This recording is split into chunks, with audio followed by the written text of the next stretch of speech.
Lads, guess what? What's up? Inside the NBA is here to stay. So it was announced the other day that ESPN and ABC will be retaining the rights to Inside the NBA for various games. I believe they have the Christmas games, they have some random games, some primetime matchups during rivalry week, and they're going to get to cover the NBA Finals. So no more Malika Andrews on my TV screen in June. So lovely. Isn't that wild? Yeah. But y'all's thoughts? I think it was bound to happen. ESPN gets the rights. They're going to have it on ABC, of course, on separate nights.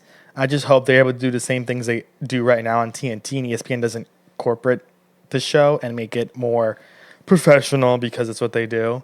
Yeah. But they have guys on there that are not as professional. Like, I can name people that talk on the shows. Kendrick Perkins is one.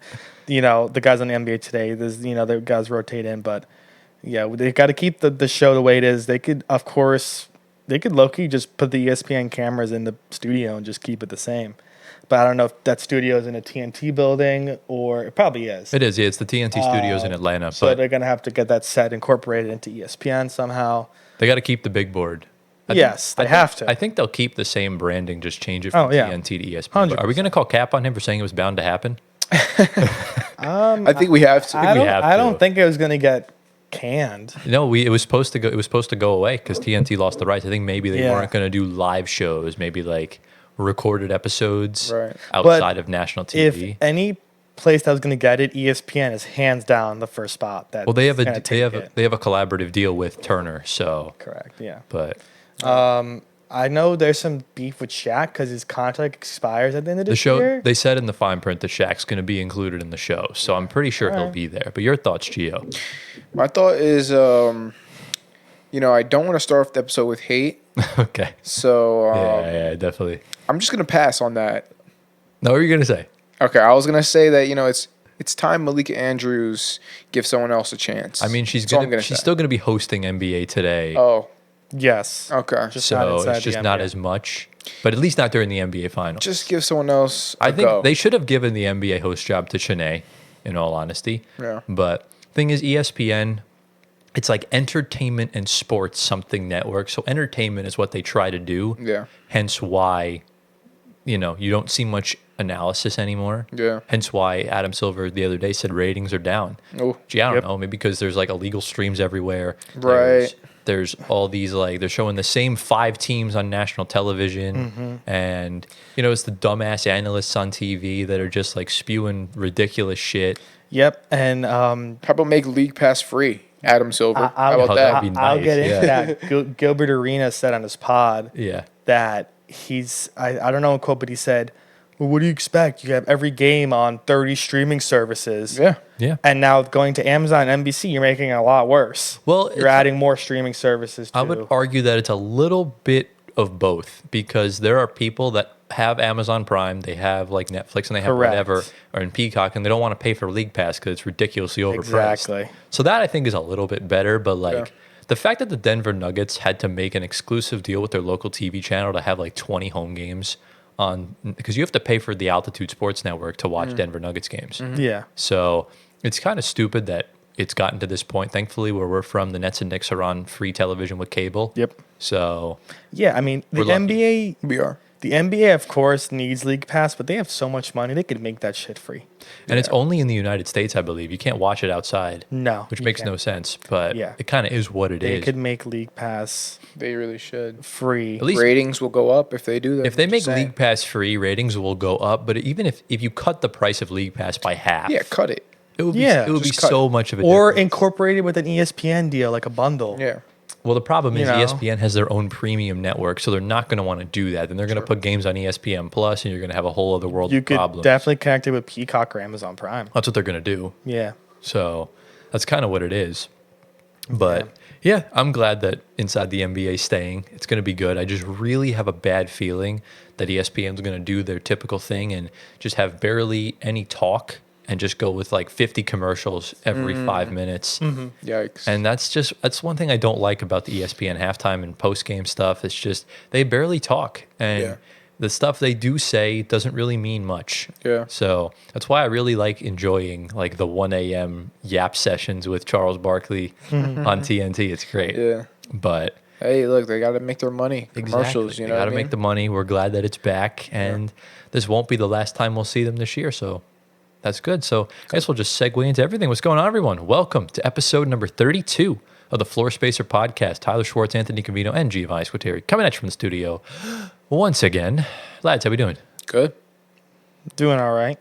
Doing good, yeah. Yeah. We have some good news to share. Our last episode, episode 31, which is in the description, is our most successful, highest viewed podcast episode yet. So What do we got? right now it's at like 690 views. Yeah, Nice, nice. we're not at 1,000 now, but Okay. it's We'll close. get there soon. We're getting there. We're getting there soon. Remember, we're a predominantly shorts-driven channel. Correct. So that's where most of our views come from. So yeah, well, we appreciate you guys for the support. We hope you enjoyed it. Let's just hope we can keep going up from here. Yeah. But yeah, today we have quite an action-packed episode for y'all. Obviously, we're going to talk about the new All-Star Game format. I have a player to talk about that has been quietly doing his thing, whether it's both good or bad. I'm not going to give away too much information yet. You'll just have to see. We'll obviously talk about the incident involving the Philadelphia 76ers last night. And then we're going to talk about some teams that have just been, again, quietly doing their thing, just kind of really popping off. Again, there's some players incorporated to this. And then no shower thoughts today. We're going to be doing another tier list. That's right. Our guy Lance has returned with some City Edition jerseys. So we're going to compare them to the old ones, or I guess the current ones. And we'll kind of get into that from there. So if you guys are on YouTube and you do enjoy today's video, be sure to drop a like, subscribe to the channel, closing in on 4K. Hit the bell next to the subscribe button so you don't miss an upload. If you're on Spotify audio platforms, 5 stars, follow, answer the polls. Big breath for effect. And then if you're on our socials, in the description down below, our personal ones here, get Gio to 1 million Twitter followers. And yeah, lads, anything of note to add before we kind of dive right in? Let's cook. It's time. Yeah. Let's do it. All right, into the first segment, the first story. We have some good news, guys, or at least potential good news. Because obviously we all know the All-Star Game has become, the thing to forget about with the NBA. It's kind of a bad representation of the league and the players and whatnot. Because it's just, let's be honest, it's borderline unwatchable. Michael it's Malone said it. boring. Michael Malone said it 2 years ago. That's not basketball that we're watching. So He's not wrong. he's not wrong at all. But obviously, we talked about this a few weeks ago, I believe, that while Steph Curry was injured with his ankle sprain, I believe, he was talking with Adam Silver to work on the All-Star Game format. And we realize why now, because it is going to be in San Francisco this year. So it makes a lot of sense.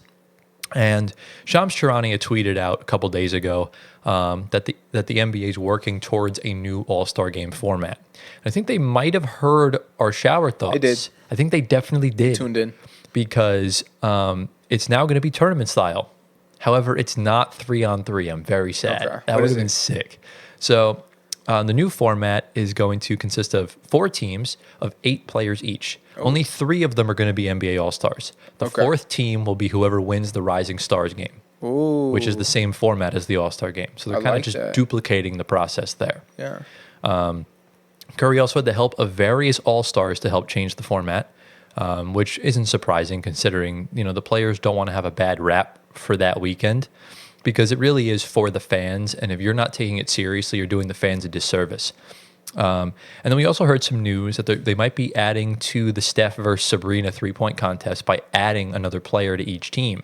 And right now, Klay Thompson and Caitlin Clark are the favorites to join the competition. Yo, Clay's gonna get cooked. Yeah, he against definitely Caitlin will. Clark. Forget it. Yeah, well, no, it'll be a team like Steph and Clay Oh, versus okay. Sabrina and Yeah, Caitlin Clark. Okay. I thought they were going head to head. No. Right. no, Like no. the Splash Brothers versus the Splash Sisters. or something. Yeah, That'd be essentially. kinda cool. That would be sick. Yeah. But yeah, Adam Silver had said in a press conference that he wants to make the All-Star game a non-traditional game format.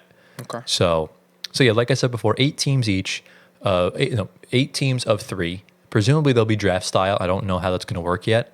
I'm hoping they do it like the Rising Stars, where they have coaches and they draft rather than the That's players. Because if it's the players, Right. let's They be can honest. pick their friends. Well, not even their friends. It's just going to be Giannis, KD, and LeBron every year Right. as the captains, or Right. Steph, or Jokic, or whoever. Right. So that should be interesting. Now, I'll throw it over to you first, Gio. Yeah. What are your thoughts on this new format? Well, first I want to know that's this year, right? Correct. They're doing that this year. It's, I'm as of right very now, excited. Yeah, it's only for this year as far as we know right now. Yeah, I'm ready. I'm gonna watch. I'm actually gonna watch the All-Star game this year. So I'm excited. I'm ready. And they obviously watched our episode. Well, they clearly did. But did they give us credit? Like, did they shout us out at least? Or I don't think so. all right, well, I'll have to talk to him. But look, about I that. think at the end of the day, he planned this out with Steph Curry. Steph Curry is by far the best floor spacer in NBA history. Okay. So I they- guess indirectly. indirect shout out. Yeah. We'll take it. Absolutely. We'll take it. If we ever want to get Adam Silver, you're welcome on the pod, bro. My fellow lanky brother. Yo, if you had a bald head, you'd be Adam Silver. I literally would. Although my glasses are a little too thick. Yeah. But yeah, Antoine, what are your thoughts on this?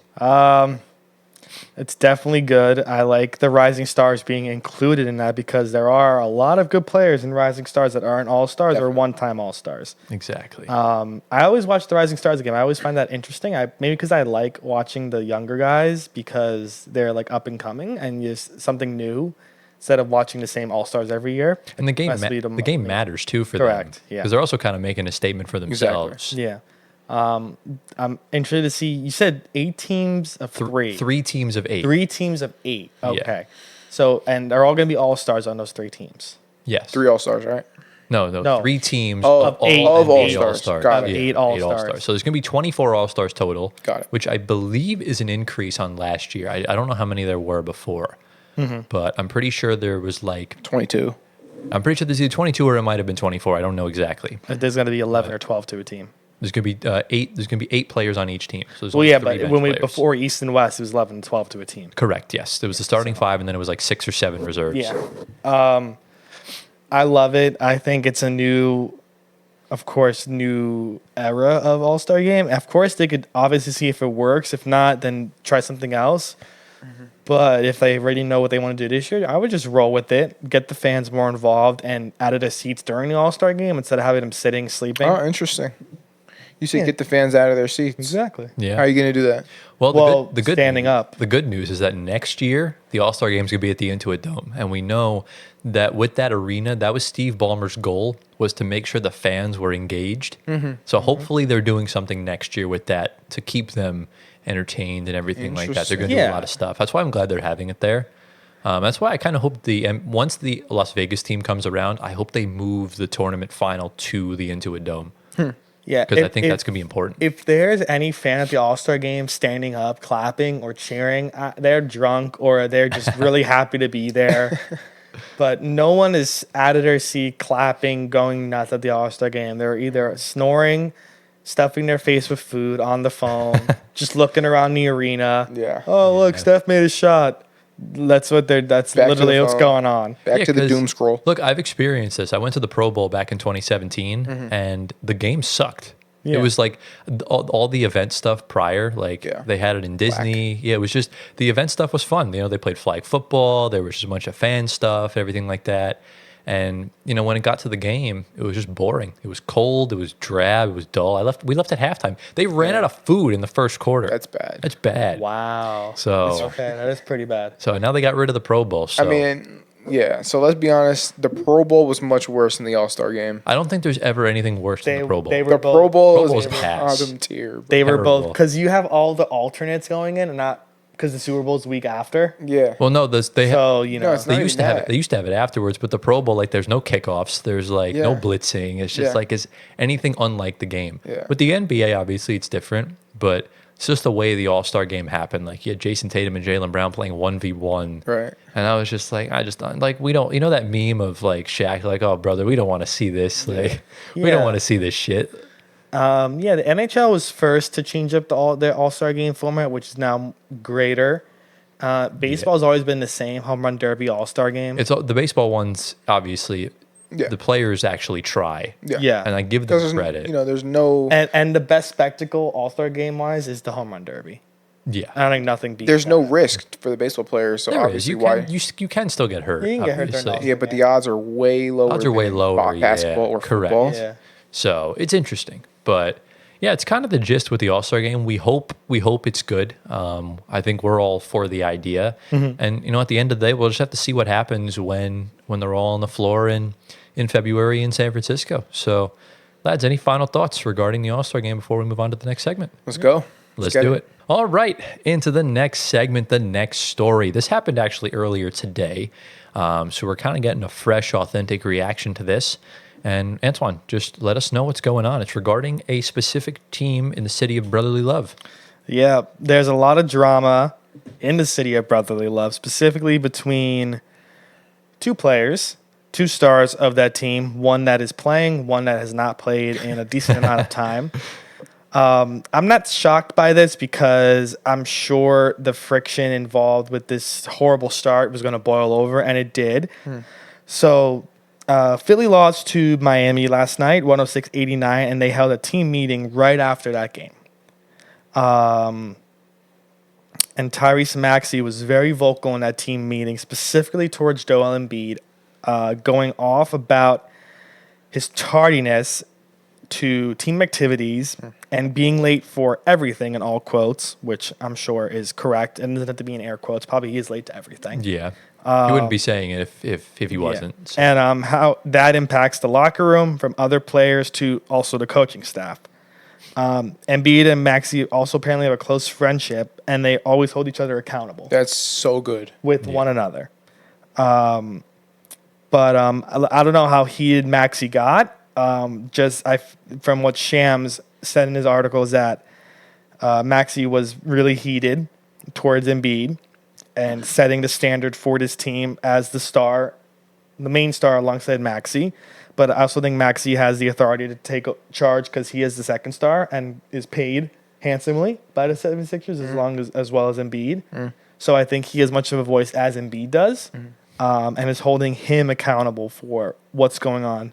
Like we said, we don't know how serious Embiid's injury is, what's going on, but injuries should not affect your tardiness to team activities. For sure.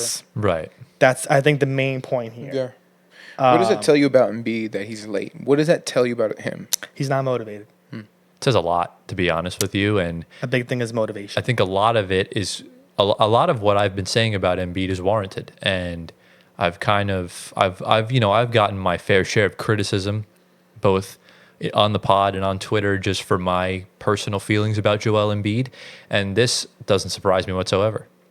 I mean, on and off the court, you just don't see the drive. You don't see the dedication. You don't see the motivation. I always said Embiid's a convenient superstar. He only shows up when it's convenient for him, i.e. the Olympics. Clearly was not fit to play, but you got a free ride to a gold medal, sign me up. Why do you think he barely plays against contenders? He shows up against the Wizards and Pistons and drops 70. But show up in Denver? No, I won't do that. So that's kind of along the lines of why I think things boiled over, especially when it comes to the playoffs as well. When you don't show up in a win-or-go-home Game 7, and then you have the audacity to say in your post-game press conference, I can't win alone. Like, that's bad. You can't be doing that. And that's why Embiid has garnered a lot more criticism over the years, because people are running out of excuses for the guy. And I credit Tyrese Maxey so much for speaking up, because he's put in a bad situation because this team is so dysfunctional, and it all stems from the top. It starts with your star player and it trickles down. So if Embiid's showing up late for practice and team activities, it's going to set a standard and a precedent that everyone else can do the same thing. Yeah. And that's kind of the big issue with Embiid specifically. And even still, like, you heard Paul George say something the other day. Like, he said that he hated how they were trapping him on defensive possessions. Like, bro, grow the fuck up. You're making like $200 million in the NBA. And you're a star player, you're a Hall of Famer. Like defenses are going to guard you, like how they're going to guard you. So there seems to be a clear identity problem with this team. And look, I just don't think it's healthy. And even in the front office, Daryl Morey had the whole lying thing with James Harden previously. We all know about the Sam Hinkie days when they were egregiously tanking for all those picks. So this team really needs to take a good look at themselves in the mirror, and hopefully for them, this whole boiling over in the locker room, I think it took like an hour and a half for them to get everything they wanted to say off their chest. Hopefully this wakes them up. This is good. Starts something for the future. But what do you think, Gio? I think this is what good teams do. Good teams have these hard, tough conversations. I'm not giving up on the Sixers yet because I think Maxey actually is a good leader. I think he's a good leader. I don't think Joel Embiid's the leader of this team. I think it's Maxey. Right. And I think that's clear because he actually puts in the work. He actually shows up on time. He's actually on the court. You know what I'm saying? Like, you can't necessarily be a leader if you're not out there with the guys playing. You know what I mean? Yeah. Like, there's only so much you can say. So I think Maxi's the leader of this team, and yeah. But now here's the thing about Joel Embiid. I feel like he's in a bad state right now mentally. And I know, like, Kevin Love and, like, a bunch of other players have talked about, like, the mental health of athletes. Yeah. And so I think that whatever's going on social media, all the hate that he's getting on social media that might be warranted or that might be unwarranted, all that stuff I think is getting to him. And now he's seen, like, to your point, Anthony, I think he's unmotivated. He may be depressed. I'm not saying he is. He may be a little depressed because, you know, when you're injured, it's hard. It's not just a physical thing, it's a mental thing too. Right. And so there's multiple things going on here, and I just want to give him I want to give him some grace, you know what I mean? I'll play some devil's advocate. Go for it. So, like, the Olympics is a great point from Tyler, because I was going to bring that up. How is he conveniently healthy during the Olympics and plays a good amount of minutes in the Olympic Games? And he could get on the court, and he looks pretty phenomenal in Olympic Games. Didn't look pretty bad. He looked pretty good. Yeah. He looked like he was fine. And Well, he won a gold medal. I would say he's motivated. He got a gold medal. He's pretty happy. There were games that he did not play good in. Like, Right. there were some games he was borderline unplayable, and those happened to be against a lot of the good teams. So he really showed up against, like, who was it, Puerto Rico or Yes, Puerto Rico Yeah. show up. But how do you go from, I guess, playing competitive basketball in those games to now you can't see even a minute on the court? Right. Yeah, because that's kind of what I was getting at. Like, we clearly saw in the Knicks series that bro was like, he was hobbled beyond belief. I respect him for playing that I series. respect him for playing that series, and then That's a major respect. 2 months later, he looked way better in the Olympics as far as health wise goes. Yeah. Then how all of a sudden are you just banged up to start the season when he didn't get hurt during the Olympics? That's my That's what exact point. confused me. Yeah, that is a little interesting. I mean, it could be just, you know, off-season practice, drills, in the gym, weightlifting. It could be any number of those things that could, you know, maybe he tweaked something during the off-season, whatever it might be. We were only hearing good things. We heard that he gained muscle. He lost 25 pounds. Yeah. So, like I said, it's just I don't know what's going on. I'm running out. Like, I've ran out of excuses for the guy I'm trying years to figure ago. out some excuses. Yeah, I'm telling you, there's nothing else There's to do. no more excuses. I don't. It's I want to believe in the guy. yeah. It's You do, because his potential's so stupidly high that this dude could genuinely, like, he had the ceiling of being one of the greatest centers ever. But unfortunately, if you compare him to a guy like Jokic, for example, because the two were comparable for the most part of this decade so far, is that you look at Jokic, is that he doesn't get involved with drama on or off the court. He shows up every night. He's in phenomenal shape, and kind of just does, and he believes in the guys around him. Why do you think, like, I know Jamal Murray's playing bad right now, but we'll talk about him later, but why do you think they never gave up on Jamal Murray when Embiid's gotten the Harden treatment of stars coming in and out to help him out, like Ben Simmons and James Harden, Jimmy Butler? There was so much stuff that didn't work. And I can't pin this all on Embiid, because unfortunately he got drafted to a dysfunctional franchise.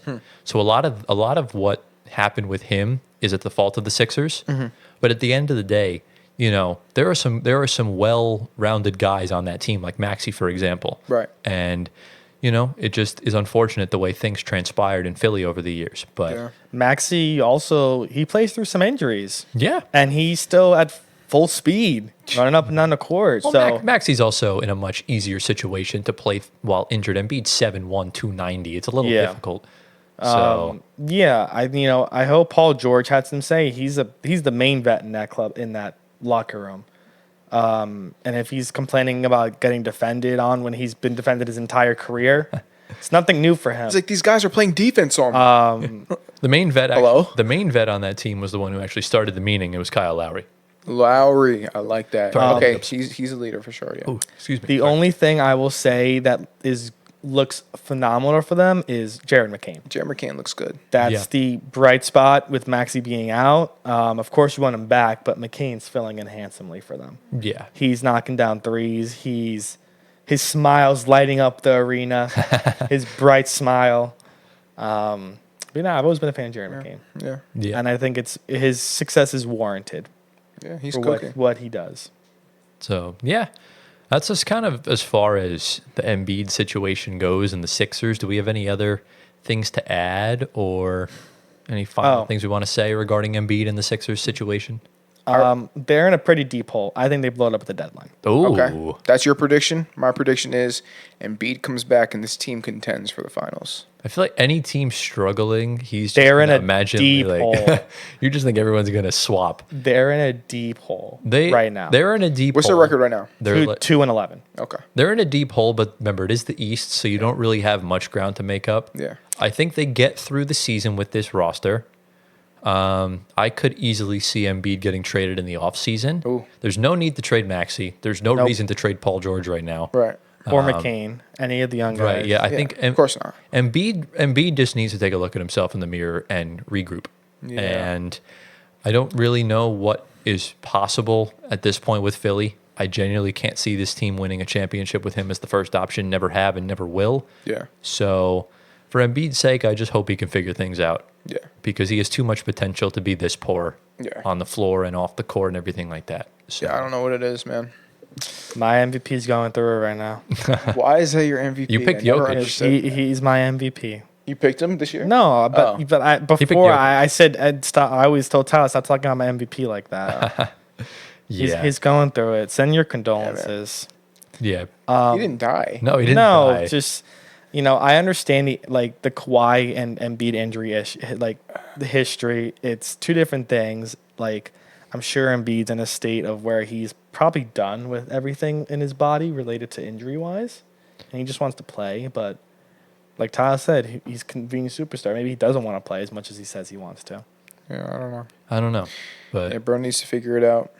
yep, we wish Embiid the best. We wish the Sixers the best. Hopefully they could figure things out. We don't have their draft picks anymore, so I'm not really rooting on their downfall too much. But It would have been great to have it though this year. it would have been great to happen, but I don't know if that pick transpired or not. I don't even remember. That trade was so confusing. But look, the Sixers generated a lot of bad karma with the tanking, and this is unfortunately what's happening. They've been falling apart every season in the worst of ways, whether it's through just durability issues or just blowing 3-1 leads or 3-2 leads in the playoffs. So we'll see what they do at the end of the season, but Gio still has hope somehow, some way. But yeah, I think at this point, we'll move on. All right, into the next segment. Now, we're going to do the player spotlight again. We're going to do 3 different players, but the other 2 will become kind of irrelevant in a couple weeks. So we were going to talk about DeMar and OG, but there's no really need to talk about it. DeMar's hurt. OG's he's playing good right now. I'm going to invent a new saying. So we have playoff risers and playoff droppers. So now a new term is contract risers and contract droppers. Look, I wouldn't get too ahead of yourself because in 2021 we re-signed Joe Harris to like a 4-year, $75 million contract. Was unstoppable in the regular season and fell apart in the playoffs. So I've been through this. Well, we call that a contract riser / playoff dropper. But he's not a playoff dropper statistically. Joe Harris. We could incorporate them both. Right now, OJ and DeMar are OG and DeMar are contract risers as of now. Yeah, but we already know DeMar's a playoff dropper. So we got to add playoff dropper to after contract riser. OG's won a championship, but he wasn't really the mainstay on that team at the time. No. But we'll talk about OG another time. We will. I have a player that's been very quietly cooking, and I'll throw it over to you guys. Any guesses of who we're talking about? A little guess the player action. I know who is your player playing in the West. No, I'm not giving any hints. It's just a come on, straight you shot gotta give us guess. that. I already know who it is. Then who is it? Who is it? It's Dyson Daniels. Yeah, it's Dyson Daniels. It's not Dyson Daniels. Wait, wait. Come on. We got to do a little guess the player. It'll be We're fun. talking about Dyson later, so Okay. we should have known this. All right, give us one hint. No. One hint. He's in 3 hints. He's in the East. It's not Jamal Murray because... I literally just said he's in the East. Well, okay. Fair. Is your player in the Atlantic Division? He is. Okay. Ooh, hold on. Is your player on the Celtics? He's not. That was the last question, so you have to guess now. So, Wait. Oh, I know. Okay. RJ Barrett. No. No. Oh, wait. Don't say. No, Don't say. you've already Oh, wasted. no. I know. Same team. Jakob Poeltl. All right, so clearly these guys did not see the episode list because we're talking about them later. We're going to talk about a guy that we just talked about, and we're going to talk about Jared McCain. Bro. Yeah, there you go. So, yeah, we're going to talk Dyson, Jamal Murray, and all those guys later on. So, Jared McCain, my goodness gracious, he is cooking right now. Through these first batch of games, he has the most points per minute by a starter of all time. So ahead of Embiid, Luka, MJ, LeBron, just all those guys. It's obviously an inflated stat because it's only 2 starts. Yeah. But in his last 4 games, not counting yesterday's because I made these notes thinking we were recording yesterday, but in 4 of the last 5 games, he's averaging 28 points, 5 assists, and a steal on 51, 44, and 100 shooting splits on 29% usage. That's insane. And he's made all of his free throws this season. Yeah, how often is he going to the free throw line? I think he's made like 29 out of 29. That's pretty good. So he's been very good. He's shooting 44%. Question. Well, yeah. Is this the real Jared McCain, or is this just a fluke, a one-off? No. This is No, the real Jared this McCain? is the real Jared McCain. This is him? Yes. Okay. He is him. We will see. He's shooting 44% from 3 on under 11. He's shooting on 10.5 attempts a game from 3. That's really good. It's insane. And he played most of the season on the bench so far. He's starting now. And on catch and shoot threes, 50%. What the heck? Which is it's Who ridiculous. is he thinks he's Steph Curry or something? Yeah. Jared's a lethal shooter. Look, this is where you said he's Steph Curry or something. That's kind of how he models his game after. Yeah. Because the 2 things that I've been able to take away from Jared McCain from watching Philly this season is that, 1, he moves without the ball so well. He does. I mean, there are times where a guy will be caught like in the corner and he just continues to move to prevent passes from being turnovers. And he'll just, he has that little catch. He jumps into his set feet and then just fires away a 3. Yeah. And it goes in almost every time. His basketball IQ is great. He's good at just kind of driving in, has a lot of patience before, having 2 guys draped over him. He either passes out because the guy sucks in, or he'll kind of hezzy and then, make a layup or a floater towards the basket. Yeah. It's really good. His ability to create space for himself. I mean, we saw, I don't know if you watched the Knicks Sixers game. He had that one play in the corner. He just kind of broke OG's ankles, just kind of went forward and back and just caught it in the corner for a 3. So it was good. I mean, he's the real deal. He's the real deal. Okay. I think right now, in my opinion, I would say he's the best player in the draft class, and he should be the front runner for Rookie of the Year. As of now, yes. Yes, absolutely. Yeah, I think this is what happens is when you give your rookies playing time and considerable minutes, because we know Reese Shea, Saar are starting, but they're a little more raw. Reed Shepard's been nowhere to be seen in Houston. That was our Rookie of the Year favorite. Unfortunately, it was his. Unfortunately, he's been behind that whole bench for a while. Specifically, a few guys. No, no, they're doing good to not have him start right now. Yeah, we'll talk about the Rockets Houston later. But yeah, Reed has been nowhere to be seen, which is I was given because that team is so deep. And then, McCain, I was not shocked. I knew once that pick happened, he was going to be a steal. I would have loved. I saw it from the beginning. I saw it. Cap, bro. We're tired of it. I was a Jared McCain fan in the draft, and then going to Philly. It's unfortunate, but he's getting the minutes because of Maxey being injured, and since they're kind of in a deep hole, he's going to be having some really good stat lines coming to him. Yeah, I mean, you just got to credit Daryl Morey. As much as I hate to do that, he's been drafting really well for Philly. I mean, his past few picks have been hits. The fact that Maxey fell to them at 20, 21. Yep. Obviously, McCain fell to the mid-first round. You got to give him credit. So, and also when they played Cleveland, the best team in basketball right now, the Cavs, who have not lost a game at the time of recording, they're playing a 1-1 on Jared McCain. That's ridiculous. Mm-hmm. And unlike someone like Anthony Edwards, Jared McCain actually, when he gets double teamed, creates space for the other players and passes out of them successfully. So that's another thing I noticed. But yeah, and I also noticed a lot of things similar to Brunson, minus the foul baiting, where he really uses his small stature to his advantage. It's good, yeah. Which I think is so key for guys like Trae Young, for example. Right. And we're seeing a cleaner version of it, which is so shocking considering the team he plays for and the players on the team are a bunch of floppers. So it's kind of like a nice breath of fresh air. And I think the other guys really play well off of him, like Paul George, Joel Embiid, all that stuff. So, yeah, I think he's been a humongous bright spot on a very bad Philly team. Yeah. Which is really hurting your agenda because ever since they lost to Tobias Harris, they've been dog shit. Dang. Yeah. You know, Paul George smells a little bit like Tobias Harris. I'm not gonna lie Yes. to Look, all I'm saying. He smells a lot like all I'm Tobias. saying, Tobias Harris goes to the Pistons. They have 7 wins. They didn't get their 7th win last year until like We mid-February. knew they were going to be better. All right. Listen, Now but- he's capping Look, again. Tobias Harris is there now, and unlike what you said, Paul George has been awful. Yes. Yeah, I think he's averaging 14, 5, and 4, which is literally almost identical to Tobias Harris. Yeah. So okay. Yeah. So you got an older Tobias Harris has more All Star appearances, and that's really it. Think of Or- it just yeah, a more pretty much. just a washed. It's just a Hall of Famer version of Tobias Harris, but he's Yeah. washed. Yeah. Yeah, the thing, Nick Nurse obviously is in a really awkward and awful situation right now, but I think he definitely tells Jared McCain just to go out there and just shoot, be yourself. And Jared's not hesitating on shooting. He's not, that's, what you need to do. A really good lottery pick like him as well. Of course, you have Maxey, but utilizing your young players early to develop is key. Yeah. And you need to do that. You You can't know- have them sit for amounts of time and not have them play. Right. Yeah. And that's kind of the I'll let you go first. No, I was just going to say, actually, no, you go first because I've been talking a lot. Just spread the wealth a little bit. All right, yeah, sure.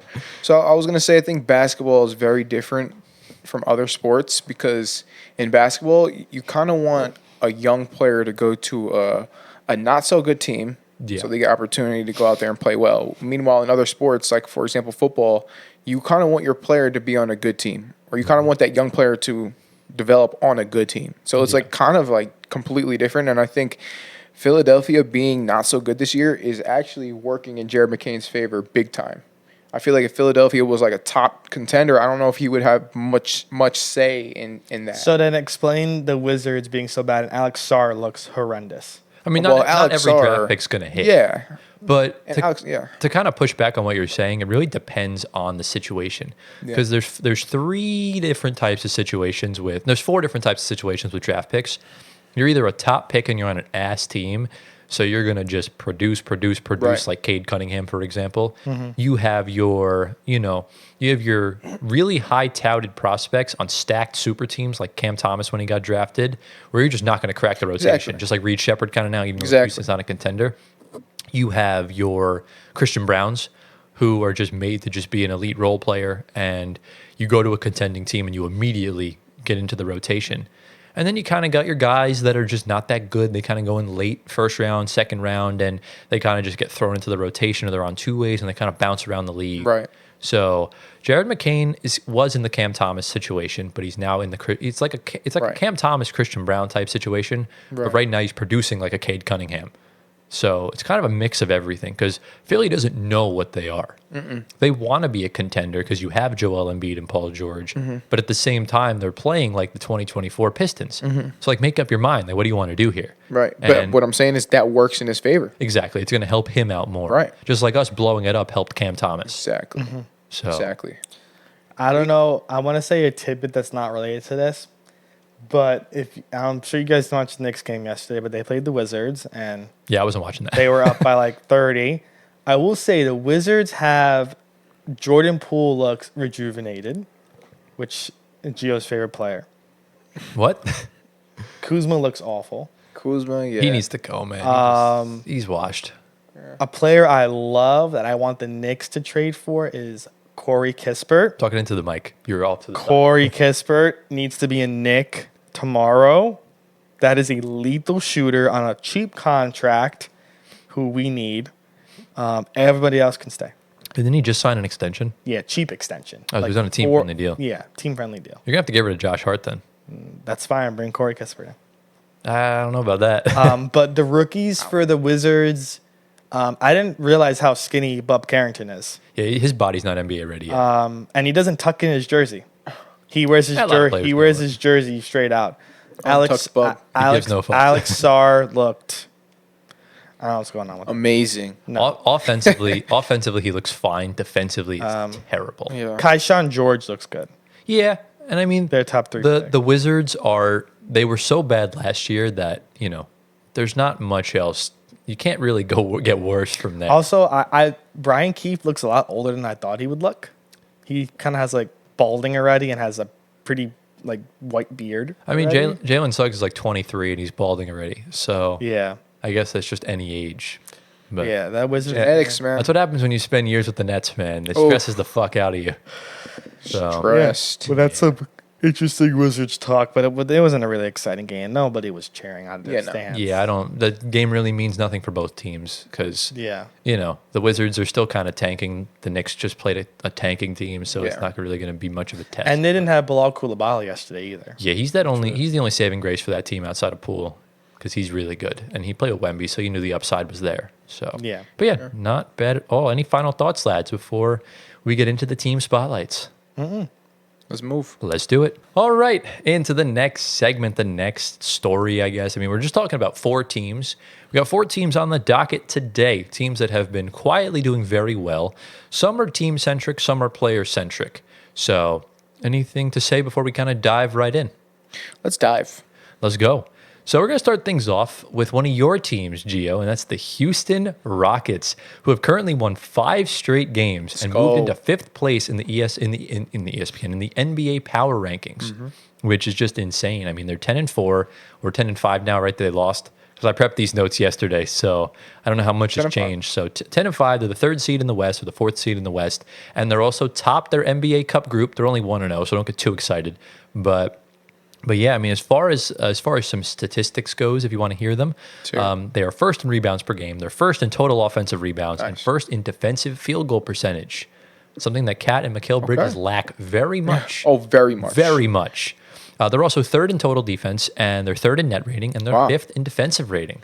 So this team, Ime Udoka, there's a reason I put him Telling in my you. top 3 coaches, and you guys scolded me for it. No, I didn't. Yes, you did. I scolded. Yeah. He's my coach of the year candidate. yeah, but that was after I convinced you. No. Ime Udoka was in my top 5. yeah, wait, Ime hold- Udoka was in my top 10. I'm going it up. I'm going to my thing. Hang on. He was in my top 10, bro. I'm fact checking Gio right Please now. do, because I have him in my like top, maybe top 11. Or Let's 13. Let's see. Sorry for the delay, guys, but while I'm looking for this, Gio, do you have any comments regarding the Houston Rockets? Look, man, it's all Ime. Look, a coach can change a team like that. Okay, this team has everything you need. It has the veteran presence in Fred VanVleet. Has the big guy, Alperen Şengün. He's a big reason why they're averaging so many offensive rebounds. They have great on-ball defenders in the Thompson. What's his name? Is it Amen or is it Amen. Amen, yeah. Amen? Is it Amen? Or Amen. Okay, your name is kind of cleared. You put him in Told you. 9th. I told Antoine put him in like 26th, Yeah, bro. yeah. What? Yeah. You put him in the bottom 5. but- Listen, Ime has now gone up to top 10. Okay, yeah, buddy. I mean, I had him 3rd, I believe. Third is crazy, No, he's genuinely one of the best coaches in the NBA. but third is a little crazy, especially how- because he's been out of the league for a while. He was out of the league for 1 year. And the year before, he made the finals with the Celtics after starting the season off in like the 10th seed. Yeah, but like you can't just put him back in top 3 when he's been out of the league for a year. Yeah, but I mean, you could. You could, you You did easily could. Yeah, that's why I did it. But yeah, no, Ime Udoka has made a huge difference considering the Rockets, before he got there, had no vets. I feel really bad for Steven Silas, man. There was not much he could do. But Guys, he's not that good of a coach, to be honest. he's a good coach. He just wasn't coaching a good team, and they kind of set him up to fail. So it's kind of unfortunate. James Harden requested out on him right when he started, and that was when the whole John Wall injury and he stepped away from the game happened and everything. So it was kind of a nightmare situation for Steven Silas, but that's besides the point. Let's talk some players. Amen Thompson, in so far this season, he guarded Brunson, Harden, Luka, and Jordan Poole. The 4 of them combined for 4 of 19 from the field, 3 turnovers, only totaled 10 points. Wow. That's insane. I love this guy. Yeah, Amen looks phenomenal. He's coming off the bench, though, but he's getting decent minutes off the bench. He's getting good minutes. I Yeah, think he closes too. Yeah, offensively, he's not good enough to start because the Thompson twins are just not offensively gifted players. They're insanely good defenders. Athletically, And we are going to get Asar Thompson back at some point Yeah. in the next couple of weeks. He's been out since April with, I think they found blood clots in his Yes. lung. Ooh, He's been so- out with blood clots. He was better last year than Amen. He was a lot, I think, all over the court, like steals, blocks, Right. Yeah. assists with the Pistons last year. He was great. So they need him to come back. Yeah. Alperen Şengün, as you mentioned previously, in his last 5 games, he's averaging 21 points, 12 rebounds, 6 assists, and 2 blocks on big time. 55% from the field. And he's shooting 38% from 3 for a center. That's really good numbers. He's really good. 62% true shooting. And over the past 5 games, he's plus 88 on the floor. Now, plus minus is not the most telling stat, but, Yeah. when your plus minus is that high, you're doing something right. You're doing something. Let's So go. that's at least good. Dylan Brooks and Alperen Şengün have the highest net rating out of any NBA duo Insane. this year. So, look, whether you like him or not, Dylan Brooks is an impactful defender. He's a He decent just can't. player. You don't expect him to guard Jokic. He can't guard LeBron. That's fine. But have him guard any role player. They're Yeah. not going to do anything. For sure. So that's at least important on that end. Alperen Şengün and Tari Eason are both in the top 10 this year in total box plus minus. Tari Eason also leads the league in defensive box plus minus. And that stat is essentially you take your box score and you kind of like divide. It's something like divided by total efficiency. It basically means how good you are efficiency wise. And that is essentially the plus minus that really matters and really kind of tells you a story. And I still think Tari Eason, in my opinion, is like one of the most underrated players in the league. 100%. Yeah, He's so he, good. he's 100% looking. He looks really good this year. He's phenomenal. Yeah, I would put him in the same category as like a Malachi Branham of just a role player that is so looked over Yep. and so good. Yep. Yeah. And 1000%. yeah, he's been a welcome sight to that team. That's kind of all the notes I have on Houston. So now I'll kind of throw it over to you guys. I'll let you just kind of cook up for a couple minutes each with Houston. What do we think? Yeah. I called this. He covered a good amount of everything I was Yeah. going to say, too. What do you think about Jabari Smith Jr.? I need to see a little more consistency. A little more He's consistency. a lottery pick. Yeah. I knew when they drafted him, he had that outstanding year at Auburn. And they went off of that because he took that Auburn team into, I think, top 5 seed at the end of the year, and then somewhat far in the tournament, but he was the breakout player on that team. Yeah. And he's great. He's a really good, nice young player. Good size. He's gonna definitely improve. I just need to see a little more consistency because he Yeah. does start and he gets good minutes. And Şengün, of course, we knew phenomenal. Van Vliet's picked it up recently. Yeah. His box Yes. scores look a lot better. He was terrible to start the season. The assist numbers are high. The points are back to where it usually is. Jalen Green's kind of dipped off. Yeah. But Van Vliet's picked it up, so that's fine. Don't disrespect Cam Thomas ever again. Bro, look, I'm not disrespecting Cam Thomas. I just think Jalen Green's a better player. Not so much for the first part of the season, but Yeah. I think we'll see Jalen Green heat up as we go. I also did miss a stat, by the way. I skipped a line by accident. Back to Alperen Şengün, became the second center ever to record consecutive triple-doubles, joining Nikola Oh, wow. Jokic. And he also recorded the highest plus-minus in games with back-to-back triple-doubles in NBA history. Oof. Şengün's no joke, man. And this is a guy He's that- Baby Jokic, right? That's what they call That's him? what they call him, yeah. This is a guy that they did not give a contract extension to and are kind of throwing around the trade market. But Yeah. they're not going to trade him, obviously. No way. But Yeah. he'll be getting a bag. Yeah. As Tyler did say, Amen and Tari are unsung heroes of this Oh, team. definitely. Unfortunately, Reed Shepherd is kind of getting the brunt side of it right now because, lottery pick was supposed to start or be rotational. It's kind of been like mediocre at times. I wouldn't Who call said he was supposed to start? you. Yeah, he was Besides me, like he was a rotational Look, guy. view this situation just like Minnesota with Rob Dillingham. Yeah. Really good prospect with stupid upside. There's just no need to play him right now. Yeah. Let him develop. I guess. Yeah. I don't know. I mean, Cam Whitmore's in the G League right now lighting it up. Yeah. He'll be back. More's nice. And then I guess Jock Landale is another, decent piece. Steven just Steven Adams has kind of been out injured. Yeah, more back and body. forth. Huge body, but more irrelevancy, unfortunately. We love Steven Adams. I love the screens he sets, though. It's He's just the best amazing. screener I've ever seen in my life. Like, it's an automatic bucket. If you have Steven Adams on the court and he screens for, like, Jalen Green, it's automatic bucket. Yeah. Anytime. Their core 6, 7 players is really good. And, they have some nice role guys in there as Oh, well. they have great role guys. I kind of wish I put them higher in my predictions. I think I put them like in 10th or 9th. Oof. I wish I put them like I think I 7th put them or 6th. 6th. You put them 6th, and you also had them topping the in-season tournament group. You were the only one that believed. I think me and Ansel put them like 3rd or 4th. Let's go. So Don't let me down, Houston. take a quick victory lap before we move on to the next team. Deserve it. but yeah, we'll see what they can do. I mean, I guess we'll transition to ceiling wise for Houston. Yeah. What do we see seeding and playoffs? What is the best they could possibly do based on their circumstances right now and the way they're playing? For seeding, I think the best they'll do is 4. Okay. For playoffs, I think, playoffs is going to be rough. I see first round exit. Yes, first, second round. Yeah, I think it really depends on who they get in the first round. Like if you get like a Memphis, you might have a chance. Right. But if you get Dallas or any team with experience, you're going to lose. Like no doubt about it. But I would say ceiling for them is 3. 3. Yeah, Okay. I think really there's no clear cut like really good team right now. Everyone's just cooking or not, and they'll kind of regress and progress to the mean. First round exit. I don't see this team advancing. Yeah. All right. But if they get the 3 seed, Ime's winning Coach of the Year. I think I don't know. It really depends on what Cleveland does. If Cleveland gets the 1 seed in the East, there's no way you don't give it to Kenny Atkins. Mark my words, they're falling off. Cleveland will fall off. You are an interesting. Mark human my being. words right now. How many minutes we're in the podcast? Mark it right now. How many minutes are we in? We're about like, I don't know, 40 minutes Something in, like give or that. take. Well, his agenda looks good because they're about to get their first. Yeah, loss they're of the about to lose season. their first game. They're about to get their first. So- The loss first of the many, season. Cleveland. Look, it's hard to win 16 games in a row. It's hard to, you're going to lose games in the NBA season. We all know this. But any final thoughts regarding the Houston Rockets before we move on to team number 2? Let's go. All right, let's get into the next team, a team that I never expected to be talking about this early in the season. We're going to talk about the Atlanta Hawks, an Atlanta Hawks team that are 2-0 in their NBA Cup group, beating the Boston Celtics. They've been doing this without Trae Young, man. He just came back yesterday, played like ass. We're not going to talk about Trae Young today. The man we need to talk about is Dyson fucking Daniels. Yeah. My goodness gracious. I mean, he's like the best player in the league right now. He's insane. He is in his last 6 games, he has 31 steals. That's actually That is ridiculous. He had 4 straight games of What a 6+ player. steals. What a player. What a player. He had 7 steals one game and then 3 straight games of 6 steals.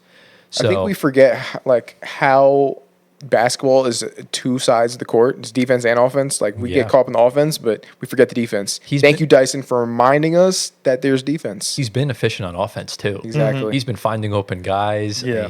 That float game is nuts. Yeah. So, I mean, some more stuff on Dyson Daniels. Leads the league in steals, obviously, almost 4 per game. He has 36 steals in his first 10 games. Insane. Which is the most since Iverson did it 21 years ago. Yo, Iverson, let's So go. he has the 4th most steals per foul this season as well, with 1.38. So he's really efficient at defending without fouling. And you kind of see that a lot with guys like Herb Jones, KCP, Christian Brown now, who's really stepped it up now that he's gotten the playing time. We talked at Shower Thoughts a few weeks ago about adding stuff to box scores. Remember that? And I said deflections need to be something added. He has 76 deflections in his first 10 games, which is the most Ridiculous. which is the most deflections ever since tracking data began. Whoa. So Bro's out here making history. Shout out to my light-skinned bro. absolutely.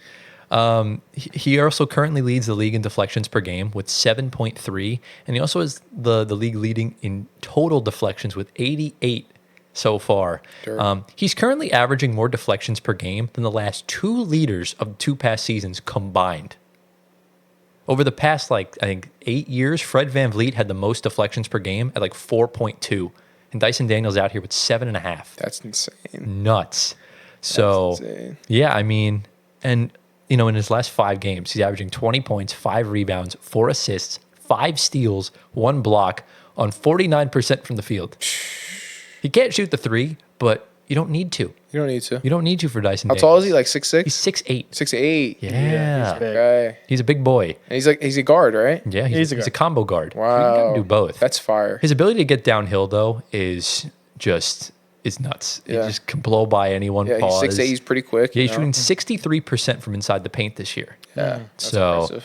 and yeah, like I said, the elite playmaking has been really good, and he's been a welcome sight. And look, maybe this is why we weren't thrilled at first with the Atlanta return for DeJounte Murray. I think this was the elite guard involved in the trade. Well, yeah. That's a big take. Big take. I like it. So I'll throw it over to you guys. I like that. We'll go to you first, Antoine. What are your thoughts on Dyson Daniels' play this season? Well, he was in the crowded backcourt in New Orleans for a few years, and they weren't playing him to his strengths, which we now see in Atlanta fully. Yeah. Former lottery pick. I was a fan of him when they drafted him. A lot of guys on TV were really high on him that he could do it all, but we didn't really see it in New Yeah, Orleans. no, we It didn't. was kind of just bench guy. Now, he is the perfect 2 guard to Trey, which DeJounte was not. Well, we didn't get to And- see much. Yeah, but Yeah, he Dyson fits in a He lot. played 30 minutes this season. Right, So yeah, can't really. Only 29 of them he played with an intact hand. Right. Yeah. But Dyson is phenomenal. He's on my fantasy team. So I saw this coming from a mile away. Yeah, sure. So, sure you did. You probably added him like last week. You're like, No, let me pick him up. I drafted him. Was he like a late round pick? I think I drafted him Yeah. late round. But yeah, I knew he was. You knew it from the beginning. You knew it from the beginning, guys. New scenery always helps. Yeah, and it a does. team like Atlanta is young besides Trey and Capella. He's going to be a focal point of that team for years with Reece Shea, Jalen Johnson as well, who's also averaging almost a triple-double in his recent times, which is interesting. Good for him, Jalen Johnson. He's not averaging a triple double. He had a few close ones. No, but he's not averaging a Oh, triple double. correct. He's almost had triple Average. doubles. Yeah. This Too season, used to talking about Russell Westbrook, bro. yeah, I mean, Yeah, this, right? This, What are you going to do? this season he's averaging 19, 10, and 5 with a steal and a block. So he's playing well. Yeah. But very different than, averaging a triple double. Yeah, and then their bench, DeAndre Hunter just came back. He's looking pretty good. I want to see more of Kobe Buffkin. I know he's really highly touted in their system, Yeah, he's a project pick though, so it might take him a little bit of time. but they look good. They're kind of middle of the pack. I don't know why Capella's still there. He was the subject of trade rumors for He's not that bad. so many years. He's I actually- could, he's I could playing see, pretty well. I could see him going to the Pacers because they need depth. He might go to the Knicks, unironically. No, Or he might stay with the Hawks. no. And there's no need to keep him. He makes a lot of money, and they're not competing for anything. Like, Okay. if anything, they'll make it out of their group in the NBA Cup. But Right. yeah, I Okay. think any contender would want him. But Gia, what are your thoughts on the Hawks and Dyson Daniels? Well, specifically on Dyson Daniels, are we seeing the Defensive Player of the Year? What do you think? For me personally, right now, I would have to give it to Draymond Green. Draymond. Purely for the way he's impacting that team. Yeah. The fact that they're not even having him go for offensive rebounds. They have him back in transition as soon as the shot goes up. Yeah. Dyson is your comeback at a player or as most improved, Okay. Right. as you say. Right. So you're not seeing, even though he's historically setting all these records and all that, based on like deflections Yeah. and steals, That's what still most no. that's what most improved is for. Well, no, it's for defensive. it's for DPOI also. I Yeah. just right now I think the Warriors are playing so above their early season prediction, and the way Draymond himself is defending, his defensive impact is obscene. Okay. So I think right now I would give it to him. Draymond. But you could easily make the case for Dyson Daniels, and I said it last week I think, or 2 weeks ago, that I think he'll be the first point of attack DPOI since Marcus Smart whenever he wins it. Dyson. Okay, beautiful. I like that. So Yeah. he could also guard 1 through 5, but I'll let you continue. Keep cooking. No, yeah. So I mean, I do have to see more of Dyson Daniels. Like now that I know what's going on here, the microscope is on him. I'm going to be watching him like nobody has watched him before. Pause. Hey yo. Okay, but yeah, I mean, I think I always liked him as a player, but I just didn't see much of him. And yeah, that's all I have to say about Dyson. You did. Oh wow, unfortunate. Real quick, the Ty Jerome missed a 3 to tie the game at the buzzer, so the Wow. Cavs have lost the game. What did All I say, right. bro? So- We saw it coming. But It's okay. they played really well today. So Yeah, Yeah, it's yeah, against the yeah. champions. exactly. Really You know? well. So you just gotta give credit where it's due, man. Even It's even all if right. you predict their downfall. There's coming soon. There's Okay. no reason to feel bad on your first loss, especially to the Celtics. If it's Yeah, against you're good. if it's against the Wizards, I would say, okay, what did we do wrong? In their But- next 8 games, they're going 500. Who, the Cavs? You think the Cavs are gonna go 500 in their next 8 games? Their next 8 games. They're playing tanking teams for the next 2 weeks. That's All not, right. They play Boston once, but yeah, it's not happening. But continue on Dyson Daniels. No, that's all I have to say about Dyson Daniels. Okay, yeah. I mean, he had a rough game yesterday, but you were playing so well the past week. You're It's gonna okay. have one bad game. You got to Yeah. regress to the mean a little bit. It's Yeah. okay. But that's kind of really the main thing with the Hawks. They've been fairly average throughout Yeah. their normal games, but they're a threat man in the NBA Cup. That's crazy. They haven't lost a game yet. Who would have And thought that? We'll see what happens when they play Cleveland either later this week or next week. Okay. So A nice L for Cleveland. okay, yeah, You'll definitely. See. You'll see. The whole state of Ohio is going to hate you, bro. It's okay. I'm telling you. But I think if we ever come out with merch, we'll make a shirt that says "I knew it from the beginning." Yes. Yes. I think it has to I happen. love that. But Can we actually? Yes. Any 100%. any final thoughts regarding the Atlanta Hawks? No. All right, let's get into team number 3. We're going across the border to Toronto, Canada. Talk about the Toronto Raptors. First of all, this team is playing so well, and they're 2-11. No, 3-12. Or 3-12, whatever. 3-12. 3-12. Remember, I prepped these notes like 2 days ago. Oh, 3-12. Yeah. 3-12. I thought we were doing a great job tanking. No, I think they are putting on a tanking clinic right now. This is how you do it. I mean, look, the games they've lost against good teams, right? They lost by 11 to Minnesota. They lost by 2 to Denver. Lost by 6 to the Lakers, 3 to the Kings, and they lost by 3 in overtime to Boston. So that's how you tank. That's how you tank. That's how you tank. And their players look really good. Yes. I think they're genuinely trying to win, though. I think they are.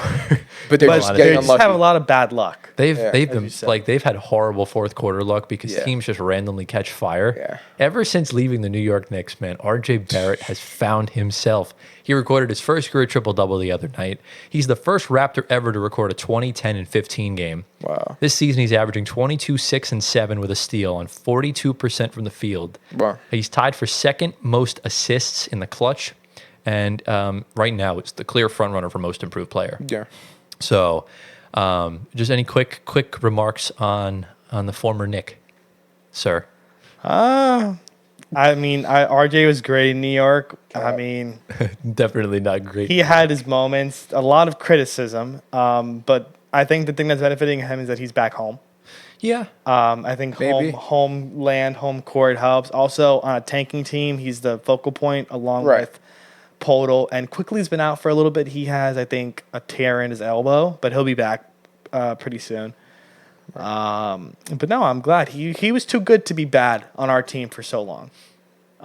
He averaged over 20, I think, his last 2 seasons with us. I think the first season was like 18 and 18. yeah, But he didn't rebound and pass the ball, so he's definitely improved on that yeah. tremendously. That's what being the focal point is because the offense kind of ran through Randall and then ran through Yeah. Brunson. Right. but So, yeah. I would just like to point out that because he likes to know stuff from the beginning. 2 weeks ago, he said he had no concerns or worries about RJ Barrett Yeah. because he wasn't going to play this good. So I don't remember saying that. But You did say look, it's on That- video. wait, You can that- find it. that RJ was going to play bad, or Well, you just said like you're worried about like Hartenstein. You're worried about like a lot of the former Knicks that left, except RJ Barrett because he Yeah. wasn't going to play as good as the other guys. But I would argue yeah. he's been the best former Knick Oh, right he now has. on the floor. Yeah. Although Randall, you can make the argument he just made a game winner the other day. oh, so exciting. But hey, listen, he's been So he's been exciting. hooping over in Minnesota. Randall has been hooping. But you know who has not been hooping? Dante DiVincenzo. Right. But remember, Devo's a playoff riser, so we'll wait when the time comes. Yeah, but, you know. enough of Barrett. Let's get into one of my guys right now, Jakob Poeltl. Jakob Yeah. Poeltl. Oh my god, I've been wanting this guy to play well so bad because So all this good, dude does is get dunked on the daily. So I'm glad he's finally like dominating. Yeah. In his last 3 games, he's averaging 30 and 15 on 72% from the field. Dang. 72. No, I'm sorry. That was in his last 3 games. He recorded 30-15 on 72% from the field, 35-12 on 84%, and then 25-19 and 3. I think yesterday he had like 30 and 18. Yeah, He's been playing insane. He's taken over. He's currently second in the Put up league. Shaq numbers. He's putting up Shaq numbers. He's currently second in the league on screen assists. Bro, it feels like I'm watching Jokic when he's putting up a floater. It's like automatic. It's ridiculous. He just like he's like Jokic. He has that athletic motion. He just like pushes Yeah. it with his right hand. And it works every time. Works every time. The Celtics, he gave the Celtics absolute fits the other night. Like there was nothing they could do to stop him. Who are they guarding Jakob with? Horford. Horford. So Wow, Horford, a great defender. yeah, but he can't guard Jokic and he can't guard Poeltl. Can't guard those European centers, man. Another reason why I've always liked Poeltl is he was always the guy that gave Embiid so much trouble defensively.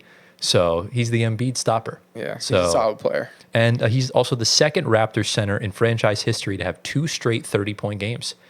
And you should know who the first one to do it was. Vince? Center. Center. Oh, center. Yeah. Marc Gasol. Nope. I should know this. Hakeem. Lefty. Bargnani.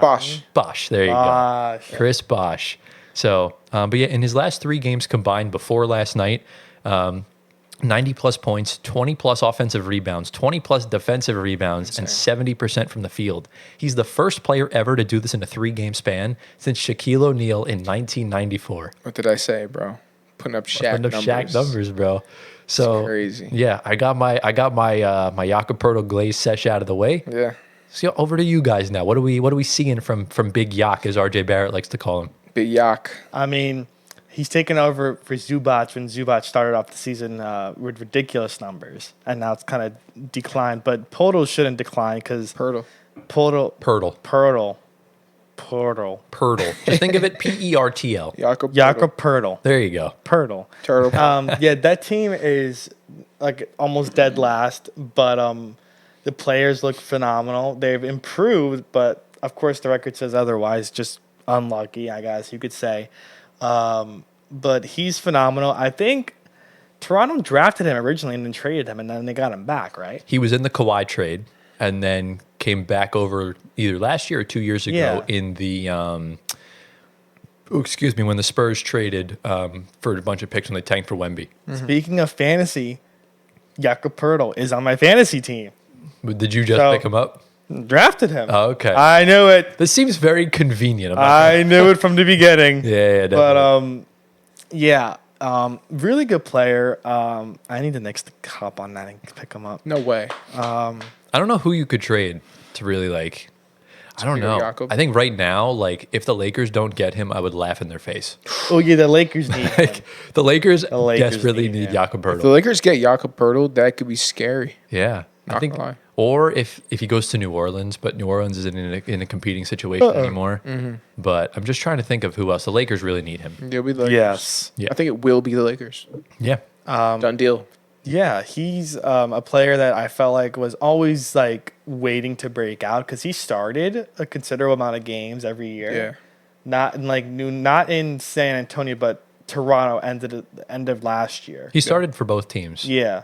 But So- he was like, but you see the Jakob Poeltl starting, like, all right, like we know he's going to put up probably like 10 points, 10 rebounds. Something like that. Nothing really crazy. Yeah. Because he was a former top lottery pick, I think, like late teens. Yeah, he was like 14. Yeah, 13, late somewhere around teens. there. And I was like, all right, he may Be a regular eventually player. get to be good. Yeah. And then Toronto picks him up and they're rebuilding, and he's going to be starting a lot. So you're like, all right, maybe he'll have some good games here and there, but I don't think it was going to be this good.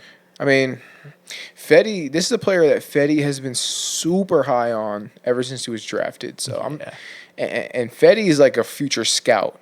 Like Yeah. Fetty sees talent. He sees talent everywhere. I'm not surprised because Fetty already told me how good this guy is before he was even good. Yeah. So here it is playing out before our eyes. And they're also without Scotty. right. Yeah. And quickly. It's giving him an opportunity to actually, like, he said it himself last night during the press conference. It brings it back to his days in Utah when he was in college. So it kind of gives him the, kind of keeps him young, I guess. Exactly. But I wanted to, when we were competing for a championship, I really wanted us to trade for him. The only gripe was that he couldn't shoot, which is why we didn't want him once we got Ben Simmons, because that spacing would have been terrible. Yeah. But, like, if you come, I think that would have been the best. Still would have been replacement. the best, yeah. It would have been good for like a replacement for Jared Allen, but not with Ben Simmons on the floor. You can't do that. So, but yeah, obviously we hope. Let's hope Jakob Poeltl can keep playing like this. Imagine he makes the All-Star team, No way. bro. In the East, it's so doable right now. Yeah, I mean, actually, come on. him and You know RJ. what? I think he will. He might. Yeah. Him and RJ's doable. Imagine you have two players from the Raptors, the 2025 Raptors, on the All-Star team. That's crazy. That's good. But yeah. Any final thoughts regarding Toronto if we move on to the final team? Let's go. All right. We got to talk about them again because they have pulled a complete 180 since last week. Let's talk about the Denver Nuggets, man. Look, they rebounded themselves so well. Unfortunately, Nikola Jokic has been out for the past 3 games because I'm pretty sure his wife is having their second child. I'm not 100% sure on that. But if that is the case, congratulations to the Jokic family. Clap it up for the lads. So yeah, they've played 2 injury-riddled teams over the past couple games. They're playing the Grizzlies again tonight, but they've lost the previous 2 games. And, even though they kind of lost semi-close, I mean, they got just dominated on and off the floor. Michael Porter scored 20 points in the first game. That was the only time a Nugget scored 20 points or more in those 2 games. Jamal Murray, in his last 2 games, is averaging 14 points with 3 turnovers and shooting 21% from 3.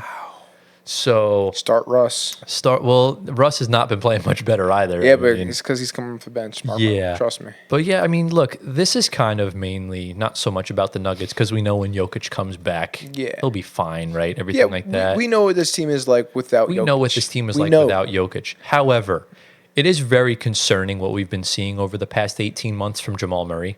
Ever since they won the championship, everything regarding Jamal Murray on and off the floor has just not been it. Yeah. Like, he seems to have lost the drive, lost the competitive edge, the grit that he had. That's what he was known for. I think he's hurt still. No, he's a contract dropper. No, I think But he's hurt. he was playing bad before the extension. Yeah. Now you just added more. You added more gas to the fire. He added more dollaritos, but I think he's like hurt for real. he could be playing hurt. But again, it's kind of the same thing with Mikal Bridges. Just he looks checked out. He looks uninterested. He looks like he's satisfied, which Does is he not, though? Which is not Mikal the looks a Jamal- lot better recently. I would. He does. Remember who you've been playing against. I'll Yeah. just let you know with that regard. But yeah, it just doesn't look good, and the stats don't lie because on the floor, Jokic and Murray have the highest offensive rating out of any duo this year. Wow. The Nuggets with Nikola Jokic have the highest offensive rating this year in NBA history, What and without the- him, they have the lowest in NBA history. So, I mean, there's just first of all, there's no. Are you saying Nikola Jokic is the GOAT? He might be? Like, he genuinely might be. I Yo, like the stats, bro. the stats, like, I think that's the reason why the Nuggets have been so passive at the trade deadline and in the offseason, because they know you could put a dead ferret on the floor and he'll still probably average like 20 and 10 with Jokic there. Crazy. It's nuts. With Jokic, when Jokic is off the floor, Murray's points per 100 possessions, like, it decreases by over 10 points, which is just, that's like bottom percentile. We're talking like bottom 5, like, level of bad. And look, it's just bad because Jokic can't be playing 40 minutes a night. You know. But look, at the Even end, though he's capable. he's capable of doing so, but you don't want to run the risk. But my problem is with Jamal Murray, because even tonight, man, they're winning right now, but you got to credit Christian Brown and Michael Porter for this game, because if I'm not mistaken, I'm pulling up the box Who are they playing score right right now. They're playing the Grizzlies. They're winning by 25, so the wow. game's over. Jamal Murray has 17 points, but he's shooting sub 50% from the field right now. Okay. So he's playing better. Right. But again, the Grizzlies have like everyone sitting out. So it's not really a good litmus test. It's but, just Ja, right? Ja. Everybody's out. Yeah, Everybody. a lot of Jaren Jackson and Desmond Bane are the only notables playing right now. Yeah. So that is no Zach Edey tonight, which Yeah. is who gave I them saw hell him last twist time. his ankle. Yes, he Yeah. did. Yikes. So hopefully he recovers. But as far as Jamal Murray, it's just quite frankly inexcusable. There was a clip on Twitter that went viral. I can't play it, unfortunately, because we'll get copyrighted. But he couldn't blow past a 7-foot Santi Aldama. He couldn't create the space. Santi Aldama's nice. He's nice, but Jamal Murray should be going right by him. Let's be honest. He's pretty quick too. Still, it's Jamal Murray. Okay. If you sign someone for $209 million Yeah, you would contract, expect that. you would expect that to happen. And he does that he did it to LeBron James in the playoffs 2 years ago. True. So it just seems to be like, I've had a Murray rant just brewing for the past week, because it's just quite frankly inexcusable. And I witnessed this with Mikal Bridges last year. But Jamal Murray, let's be honest, Jamal Murray's twice the fucking player of Mikal Bridges. He's won a championship. He makes infinitely more money. He's achieved a lot more. We're just not seeing it. Like, Jamal Murray is playing like a role player. And that's being generous, because it's one thing to struggle, but it's another thing to just visibly not care and not look after yourself. He's not in good shape whatsoever, whether he's Yes. healthy or not. That's still important, where you need to be in shape. And I was talking to one of my friends about this the other day, where I'm seeing a lot of similarities to Klay Thompson, because both of them went through season-ending injuries. They came back the year they came back from injury, they were on a heater the whole year. And then after that, durability issues and struggles. Klay went 0 of 10 in a play-in game. And this is the same exact path Jamal Murray's on. And it's very concerning, because he looks checked out. He doesn't look the same. Doesn't look the same. Ever since the season started the year afterwards, he's looked awful for his standards. Yeah, I guess there's similarities to, the Embiid, but the only main difference is that Murray's playing. If it's a mental thing, obviously, he's trying to get through it. But I will say Murray looks considerably a little overweight. He's people have been calling him fat. He ass on looks. Twitter. He looks. Yeah. There was a video of him, I think, his hands on his knees on the foul line, and he looks fat. He looks like he's out of shape. And I remember him when he was drafted. He was pretty fit. He didn't really have fat added to him. He was quick. I think the difference, of course, with this is that if it's a mental thing, he's trying to play through it. If it's an injury thing, same thing. Embiid it's just nothing with anything. So I guess the only difference with Murray is that he's trying to at least work through it and do his job, which is play. Right. So it's weird. I don't know really what to say. It could be a lot of factors. He's on Zion's meal plan. It could be a Zion thing. Maybe he's injured, but the thing with this now is that he's not sitting out. He's playing through it. Zion, once the injury comes, I got to hit the couch. I got to recover. I got to eat. I got to eat. I mean, look, they played the other day at 4:00, the night before Jamal Murray was in New York City for the MMA fight. So yeah, obviously players have lives. They can do whatever the fuck they want. Yeah. Like, I'm sure it didn't help. No. But your thoughts, Gio, considering you're a new Nuggets fan now? A lot of times Russ. when you see players, you said what? He's hurting Russ's ring odds. Oh my goodness! You know what? You're the reason don't why. Don't remind me. You're the reason why this is happening. You know what? Don't talk to me, Anthony. Based. We don't want fake fans. I'm not a fake fan, but anyways, I think a lot of times when you see players gain weight all of a sudden, the way Jamal Murray has, it shows a lack of discipline, a lack of maturity. I think he just needs to grow up. He needs to realize, he's not the young, athletic, youthful player he once was, where you can just eat whatever you want and play amazing the next day. Yeah. Like that lasts probably from like, I don't know, in your teenage years going into like 20, 23, around that age, right? But like once you get past that, like you actually have to start taking care of your body. What are you eating? What are you doing to recover for your next game? Like you actually have to start disciplining yourself for that. And I think he needs to have a conversation with LeBron James because he's the GOAT for that very reason. He's the GOAT because he's super disciplined. Right. LeBron James, he takes recovery to the next level. He'll have like a snack here and there, like a sweet here and there, but like for the most part, LeBron James is super to the book, and when it comes to his recovery plan, top tier. Yeah, nothing's better. But this is the problem. Jamal Murray's upbringing was all about discipline. It's why he got into MMA and UFC and everything, because it's all about discipline. His father is like the foundation of that, and he keeps pushing him all the time. So that's why I'm so perplexed, because it's so uncharacteristic of who Jamal Murray is, that it almost seems like the championship did kind of satisfy him in a way, which doesn't really make sense considering this team was just, if they had just locked in just for 10 minutes, they wouldn't have lost in the second round last year. And they probably would have gone on to the finals and most likely probably would have beaten the Celtics. I think you're pushing it with that. It's hard because the Celtics just don't, the Celtics just don't know how to guard Nikola Jokic. Yeah, but they're just so good. Right, but they also haven't beaten the Nuggets in like 3 years. Yeah, but they're just so good. Right, but so are the Nuggets. But the Celtics are just so good. Right, but yeah, you're talking like him now. But yeah, it's definitely concerning for Jamal Murray, and we'll see what happens because he needs to lock in, and who knows what the hell happens from here. So we'll see. Yeah, But any final thoughts regarding the Denver Nuggets and Jamal Murray before we move on to the next segment? All right. Let's do it. All right, into the final segment, lads. It's not shower thoughts, but we do have a tier list, and our guy Lance has returned with some more bangers. Let's go. So for those that don't know or lived under a rock, the NBA released all 30 City Edition jerseys last week, and we reacted to them, obviously, when they were leaked like a month or two ago. So we're going to compare these now to Lance's design. So for those that don't know who Lance Heinzman is, he is a graphic designer. We'll put all of his links down in the description below. Go check him out. Yeah, go follow Lance. Yep. Absolute legend of a man. And yeah, we're obviously going to put all of these redesigned jerseys into a tier list. So lads, are we ready to just dive right in? Yeah. All right, so on the screen right now, you're going to see the tier list in all 5 tiers. So we have Take My Money, which is for the best of the best. Good Upgrade, self-explanatory. Vanilla AF, which is just very average.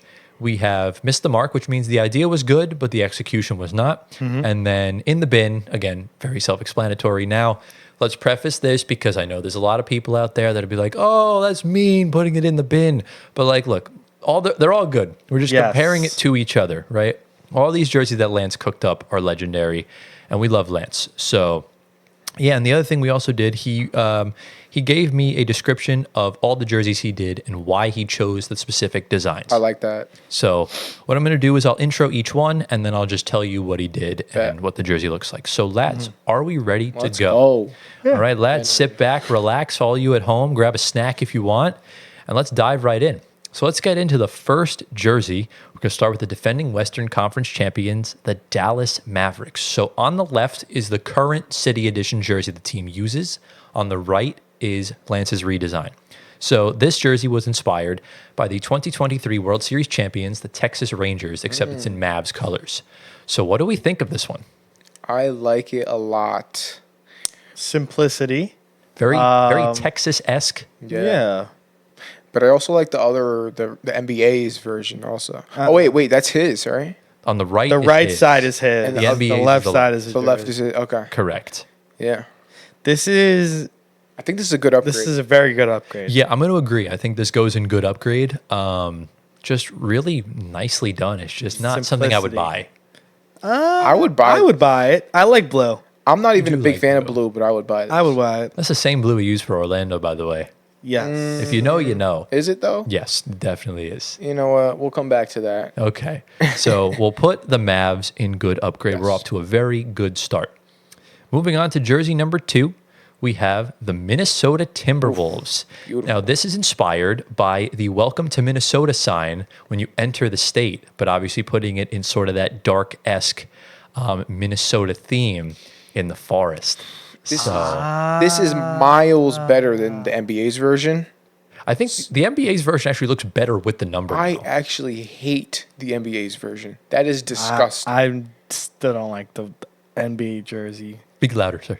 I don't like the NBA jersey one. I mean, the number, yes. It looks better with the number, is what I'm saying. It still looks bad. It's This is a great upgrade. Like maybe this is take my money because I might even buy this. I would put it in. I'm Take My low-key Money. leaning towards take my money. I won't lie. I just love Navy. I might even buy this with the neon green on the strip right there. Like, take my money. It's official. Yeah, I'm going to put it in take my money. What about you, Antoine? Yeah.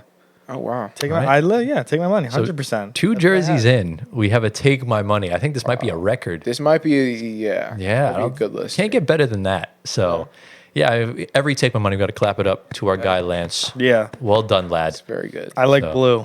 You do like blue. I like the font. I like the blue. I like the numbers. Beautiful. Very good concept from the font as well, from Yeah. the Welcome to Minnesota Yeah. sign. All right, on to jersey number 3. We have the Portland Trailblazers. Now, we all know Portland for Rip City, right? They're actually called the Rose City. So it's inspired by Portland's nickname, and going down diagonal across the side is a thorny stripe, the thorn of a rose, of the stem. So what do we Correct. Yo. It Lance is doing it something looked with this. cooking, bro. What? He's He's going to take my cooking. money, bro. I don't know if I can rock this because I might look like the Grinch. No, you Yeah. look like But- the Christmas. But like he's really cooking right now. He's cooking. I wouldn't buy this. I would put this in good upgrade. It depends. If I made a lot of money that year, I'm definitely buying this. You got to make a decision, sir. Good upgrade. Good upgrade. So I don't know what I'm matching with that green, but it's just Lance, you're cooking, bro. Got a pair of like red pants or red shorts. Rock it with that, or like a pair of khakis. That could be good. Maybe no. Maybe. What about you, Antoine? I'll put it in good upgrade. Good upgrade. 100%. All right. So we have a second jersey in good upgrade. That's where Portland will go. That was a really good one. So very. I didn't know if you're gonna like that one or not. I'm not sure how you feel about the color green. I'm not a big green guy, but the Rose City, the whole thing. He did his research and he's cooking and it's beautiful. All right. Moving on to the next jersey, we got the San Antonio Spurs. Now, unironically, this has nothing to do with San Antonio. However, this is inspired by the video game Red Dead Redemption, which takes place in fictional places, but, it's got that Texas, New Mexico kind of vibe of where they are. San Antonio kind of fits right into that. And this is the jersey he came up with. So what do we think? I think this is a cool idea. Sorry, get off your phone, man. That's airport music. It's airport view. That's crazy. No, yeah, I think this is a good idea. But I see the vision, but I just don't like the colors with this jersey personally. I like the original or the Actually, NBA version. I don't hate it. The colors actually mesh well. You like it? Yeah. I don't know how it is for an NBA jersey though. It's fine to be critical. Remember, we need to balance out the list Yeah, somehow. I will put this in What's lower than vanilla again? Miss the mark. Miss the mark. So you're gonna go miss the mark. Yeah, it's I'm gonna fair. I go guess miss the you mark. like the idea. Yeah. What about you, Antoine? That doesn't miss the mark. Yeah. No. Yeah, it's- Where does it go? It's a good one. No, it's a good upgrade. Good upgrade. Yeah, I mean, I see a good amount from here. Mm-hmm. The red is actually That's pink. Looks like fuchsia. it's fuchsia. It's in the middle. Yeah. It's not pink, Gio. It's hot pink. No. Okay. No, you're colorblind. You might Bro, be. it's hot pink, bro. That's a dark red. That's scarlet red. That's more Yeah. light red. I would put it in good upgrade. Yeah, I'm going to agree with you. I'll put it in good upgrade, which means it'll average out into vanilla. Vanilla. So vanilla goes the San Antonio Spurs. All right, on to the next jersey. We've got the Boston Celtics. Now, I forgot to put the extra picture on for this. I'll try to remember to do it for the edit. Do you remember the 2019 Celtics one? It was basically the same thing, but the colors were inverted. It was Yeah. green, so it was inspired by that one. However, he added the Celtic knot design on the collar and the sides and the sleeves. So what do we think? Ben. He's not a fan. I What? don't know. I don't like the all gold. I like the all gold. I just I don't like don't the like shade of it. gold he chose. No. I wish it was a little darker.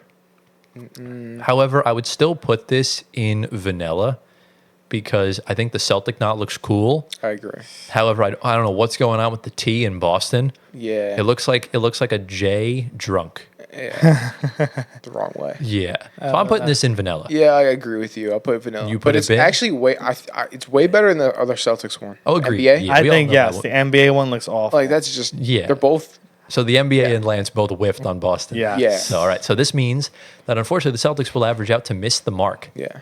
So miss the mark goes the correct. Boston Celtics. This is still better than that Times New Roman head ass they had a couple Yes. years ago. Yeah, true. It's Yes. at Boston Celtics. Yeah. So Yeah. there you go.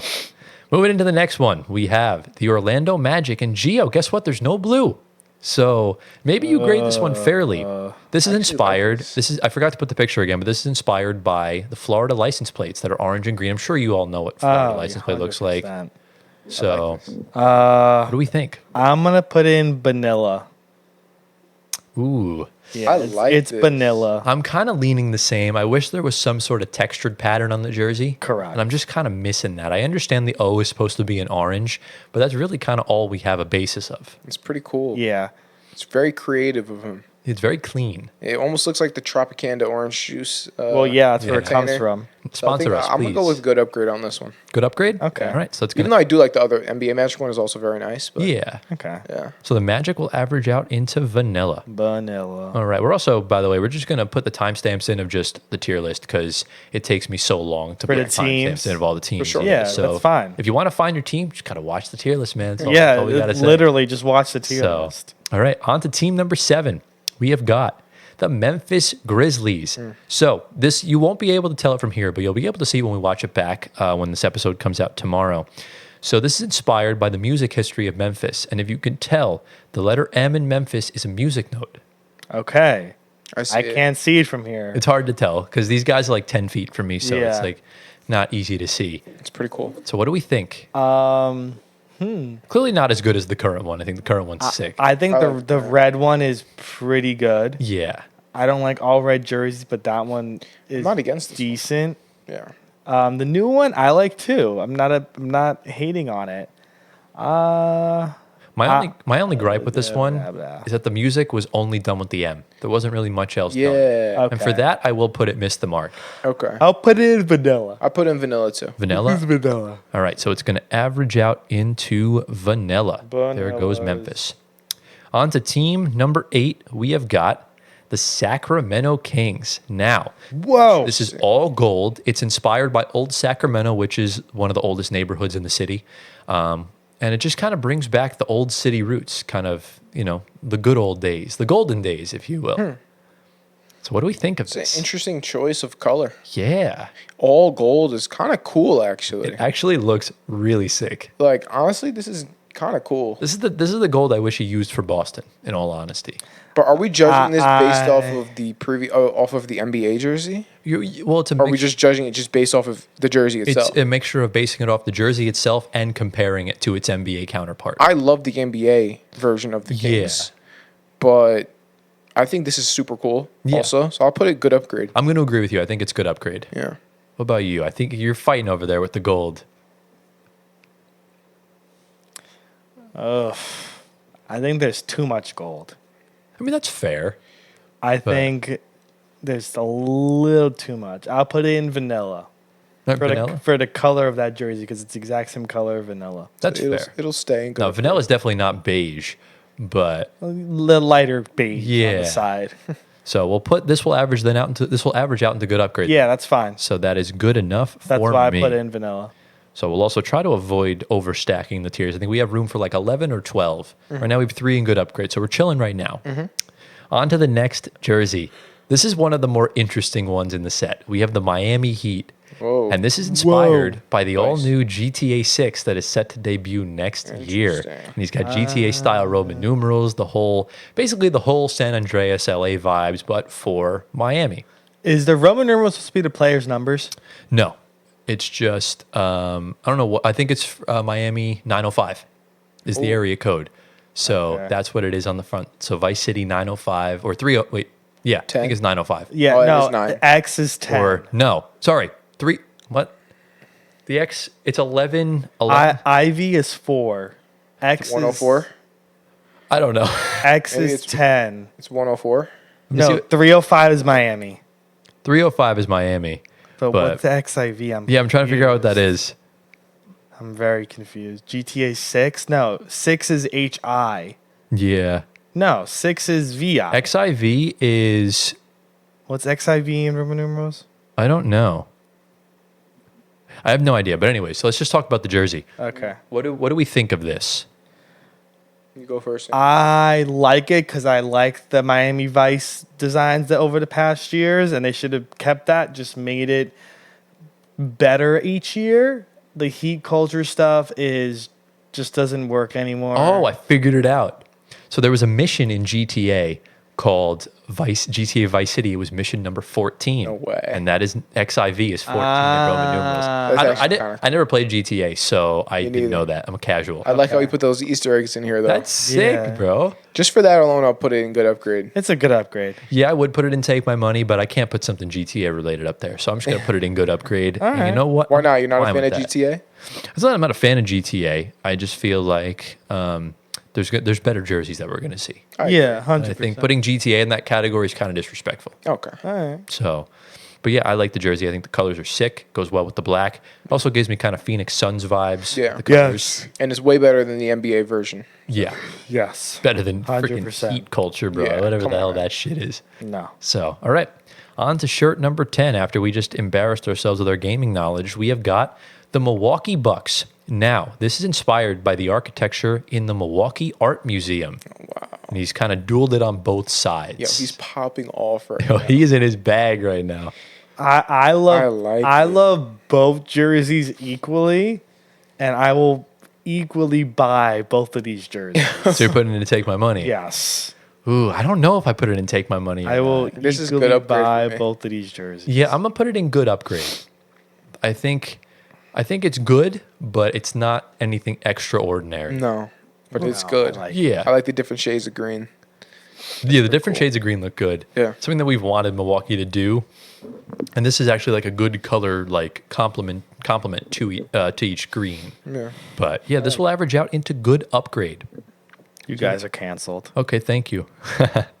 But yeah, there they go. On to the next team. We have got the Houston Rockets. Very self-explanatory. This is inspired by NASA and the orange astronaut spacesuits.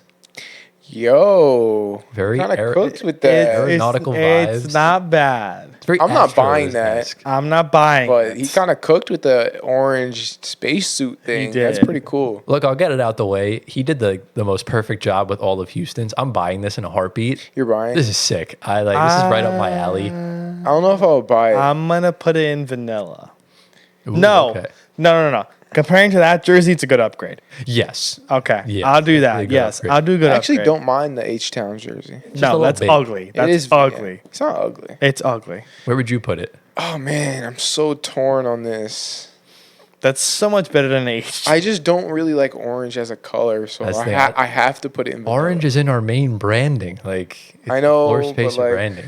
But yeah, judge it fairly. I have to put in vanilla just just because I'm so biased on That's colors. fine. Which means it I will love average out to good upgrade nonetheless. You put it in So- vanilla? Yeah. Yeah. You're awful. Yeah. Okay. I'm sorry. I mean, you were in the middle of us. So I guess it makes sense. It kind of counterbalances the it's list. better than the H-Town. Oh, absolutely. That's why. I hate the H-Town jersey. Yeah. But, I don't hate it. All the jerseys that Lance has done, the Rockets were by far Yes. he cooked. I think the H-Town one will age well. No. We'll see. I think if it was a little smaller, then Yes. maybe it would. But not bad at all. On to the next jersey. We have got the New Orleans Jazz. Remember, he did the Whoa. rebrand for them. So this, if you guys don't know if you guys haven't figured it out by now, it's inspired by Mardi Gras. And you know the little bead necklaces you get at Mardi Gras? Those are Yes. pinstripes going down the front of the Okay. jersey. What do we think? This is an interesting one. And obviously you see the, I think it's either a bugle or I think a cornet. That's what they call it. That looks like a trumpet. It's either a trumpet, bugle, cornet. There's Yeah. there's many different types of those instruments. Trombone. No, No, definitely it's not a trombone. trombone. But what do we think of this? This is a good upgrade. I'm not buying it, though. This missed the mark. Really? Yeah. Oh, my God. I really like You're this. so canceled. I'm not Leo. gonna lie. I don't like this jersey. You're so canceled. I would consider buying it, but I would put it in good upgrade, which Yes. means this will average out into vanilla. Vanilla. So I think compared to the other New Orleans Jazz jerseys, this is a lot better. It's This is definitely better than It's those, good. but Yeah. I don't like it. That's Still. fair. You just think this is just too busy for you? Yeah. That's fair enough, I guess. So not bad. Which means the Utah Jazz are the Utah Rail Riders, and that is what is next. Beautiful. Now, this is inspired by the Salt Lake City flag, which is right here. You can see on the screen. And it also gives a nod to Utah, which is the beehive state, hence the honeycomb going down the front of the jersey with the pinstripes. Listen. My guy's I'm cooking. buying right now. this. You know how I feel about blue. I don't think I have to answer this question. Yeah, I know you're going to put this and take This my is money. take my money. Yeah. This is a beautiful jersey. Yeah, I'm going to buying have this. to agree, yeah. I'm buying it. So we have our second jersey and take my money, the Utah Rail Riders. Even though the naming is a little questionable, Yeah. the branding is on point. It's really good. And I think, even the number and just the font itself looks really Yeah. snowy-esque mountains. It's dope. The purple one right now is still pretty good. But Okay. Purple one's like one of the best city editions in the league. So Yeah. definitely not bad at all. So they go in to take my money. On to jersey number 14, we have got the Philadelphia 76ers. Now, lads, No way. let's what he let's did. have a conversation. I know what this is based off. This is based off of as he quoted this, as Lance quoted, by the greatest convenience store ever, Wawa. No way. Wow. What did you think it was? It looks like the Phillies. It's the Phillies, font, branding. but do you not font. see the Wawa I bird? see the Wawa Yeah. bird. So This is for Wawa. those of you on the West Coast or basically anywhere else outside of the Northeast, Wawa is like a souped up 7-Eleven.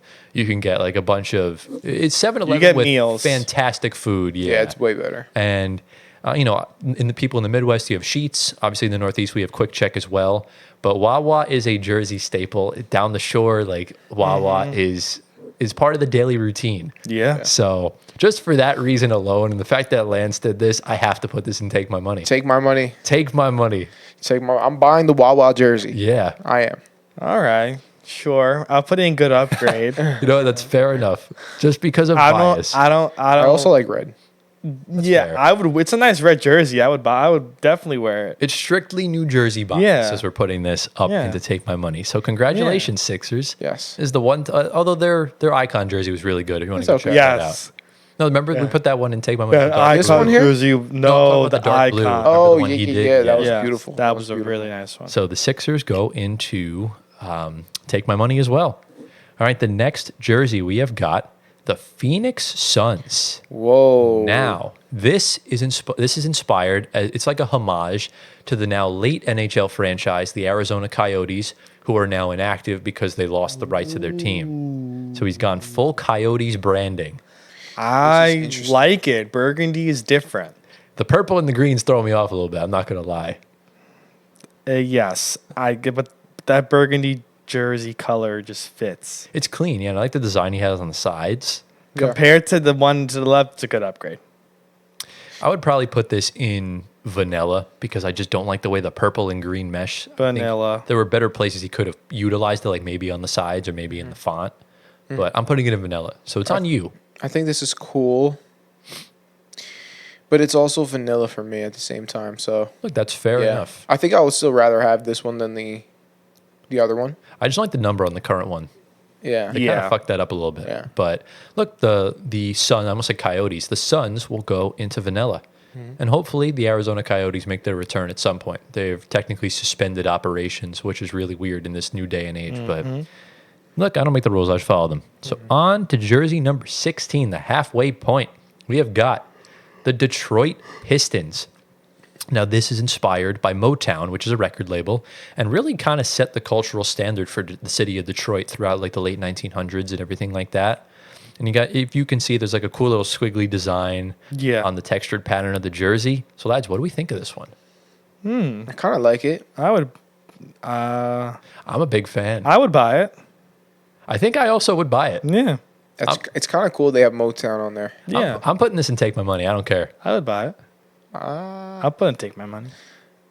I like the original or the NBA Pistons jersey too, but I'll put this in good upgrade. Good upgrade. All right. So we have money. we have like a fifth in Take My Money or a fourth. This is like a new record for us. Wow. We're making moves. So the Pistons at the top of a list.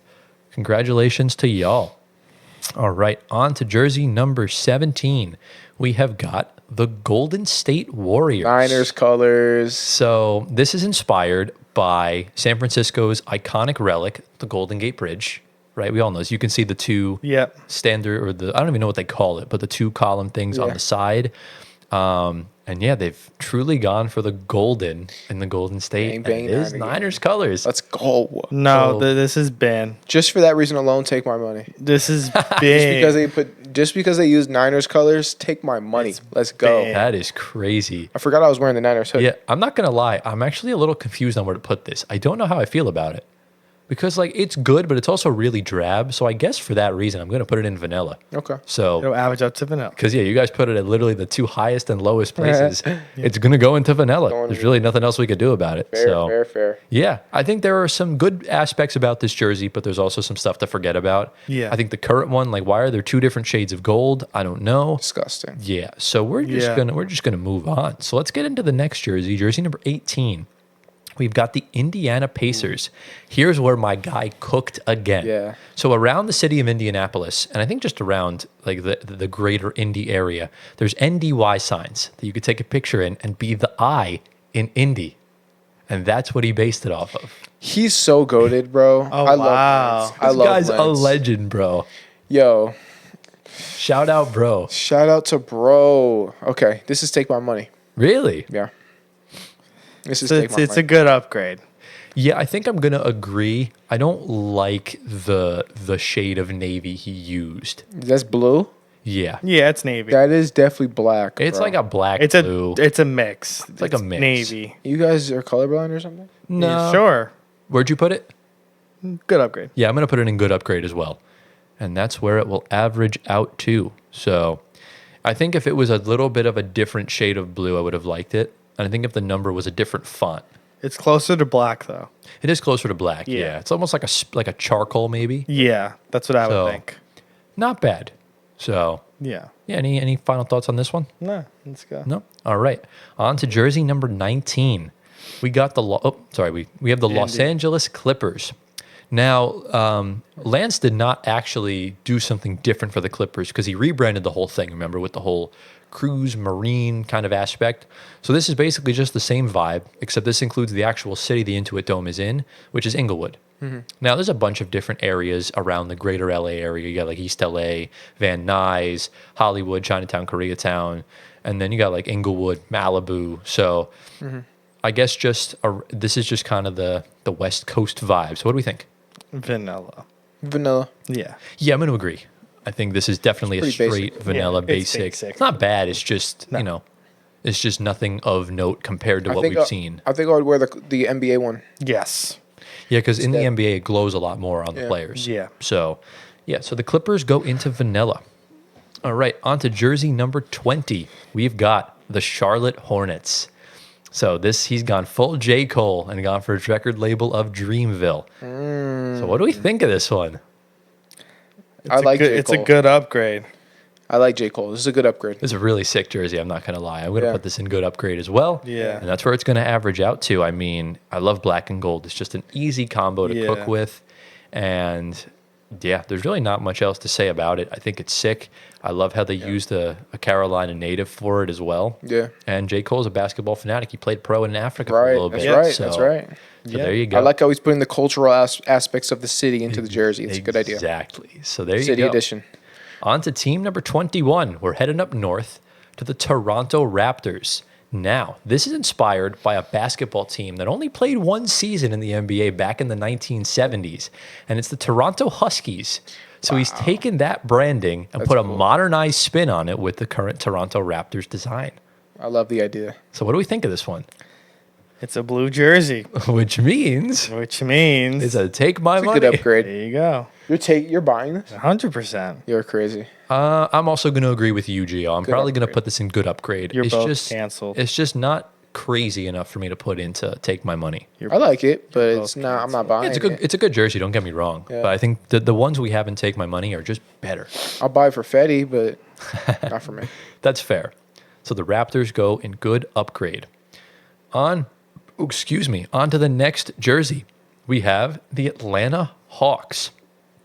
Now, this is inspired by Georgia's nickname, which is the Peach State, and the number is supposed to be a peach with a little leaf on top. I see that. So what do we think? This is vanilla for me. And now that's only because the NBA jersey, they did it with that. Yeah, they cooked. They did it with that one. I That like Hawk. the new one. You like Lance's. I like Lance's, but I do like the blue one. The blue and the white is sick. I'll put it in vanilla as well. I'm going to put this in miss the mark.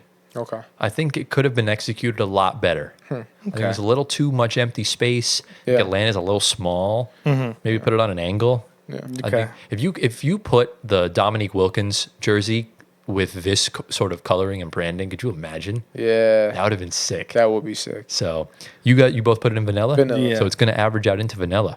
This is weird. We only have one miss the mark and Yeah. no bins yet. So we'll No see what bin? happens. No moving bins. forward. I put like 2 in the bin. That Whoa, how- Las Vegas jersey will go in the bin. I actually don't know if it will, but we'll see. I don't think it's going in the bin. Moving on to the next team, we have got the Denver Nuggets. Whoa. Now, this is inspired by a man named Pat Milbury when downtown Denver has the famous Love This City mural, and there's the exact font that he used. So that is the inspiration for this jersey. Lads, what do we think? You can see a little bit of a triangular textured pattern on the back, which is very similar to the colors used in the little triangles in the mural. Yeah, it's pretty cool. It almost reminds me of the old Denver Nuggets jerseys. Yeah. Carmelo and Iverson, all those guys. It almost reminds me of that, but I'll put this in. It's a good upgrade. This is vanilla for me. I actually do like the current jersey a lot better. Do you? Yeah. I think the current jersey is better. Yeah. So wait, where'd you put it? This is vanilla. And where'd you put it? I would say good upgrade. I'm debating between the two, but at the end of the day, it's not better than the current one, so I'm going to put it in vanilla as well. Vanilla. And that's where it's going to average out to. So far, just the measly Boston Celtics sitting in the bottom two tiers. Will anyone join them? Well, we'll have to find out. So moving on to team number 24, we're into the nation's capital with the Washington Wizards. Now, this is an interesting one. This is inspired by the marble base, which is what most of the statues in D.C. are made from. Like the Lincoln Memorial, for example, white marble, just like this jersey. Obviously, the eyes of the Washington Monument. What do we think?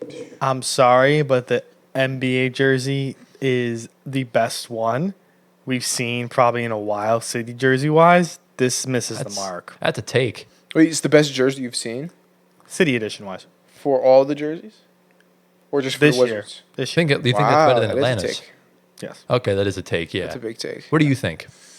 I'm perplexed on this one. I don't know how I to feel love about the it. story that he has behind each jersey. This is an awesome story, but this just misses the mark for me. Misses the mark. That's It fair. doesn't stand out enough. It doesn't pop enough. The white and the gold, it's just like too close. Even though it's cool, it misses the mark for me. Yeah, I think I'm gonna put it in vanilla. I think you aren't giving it enough credit, but it's fine because it's gonna balance the list out.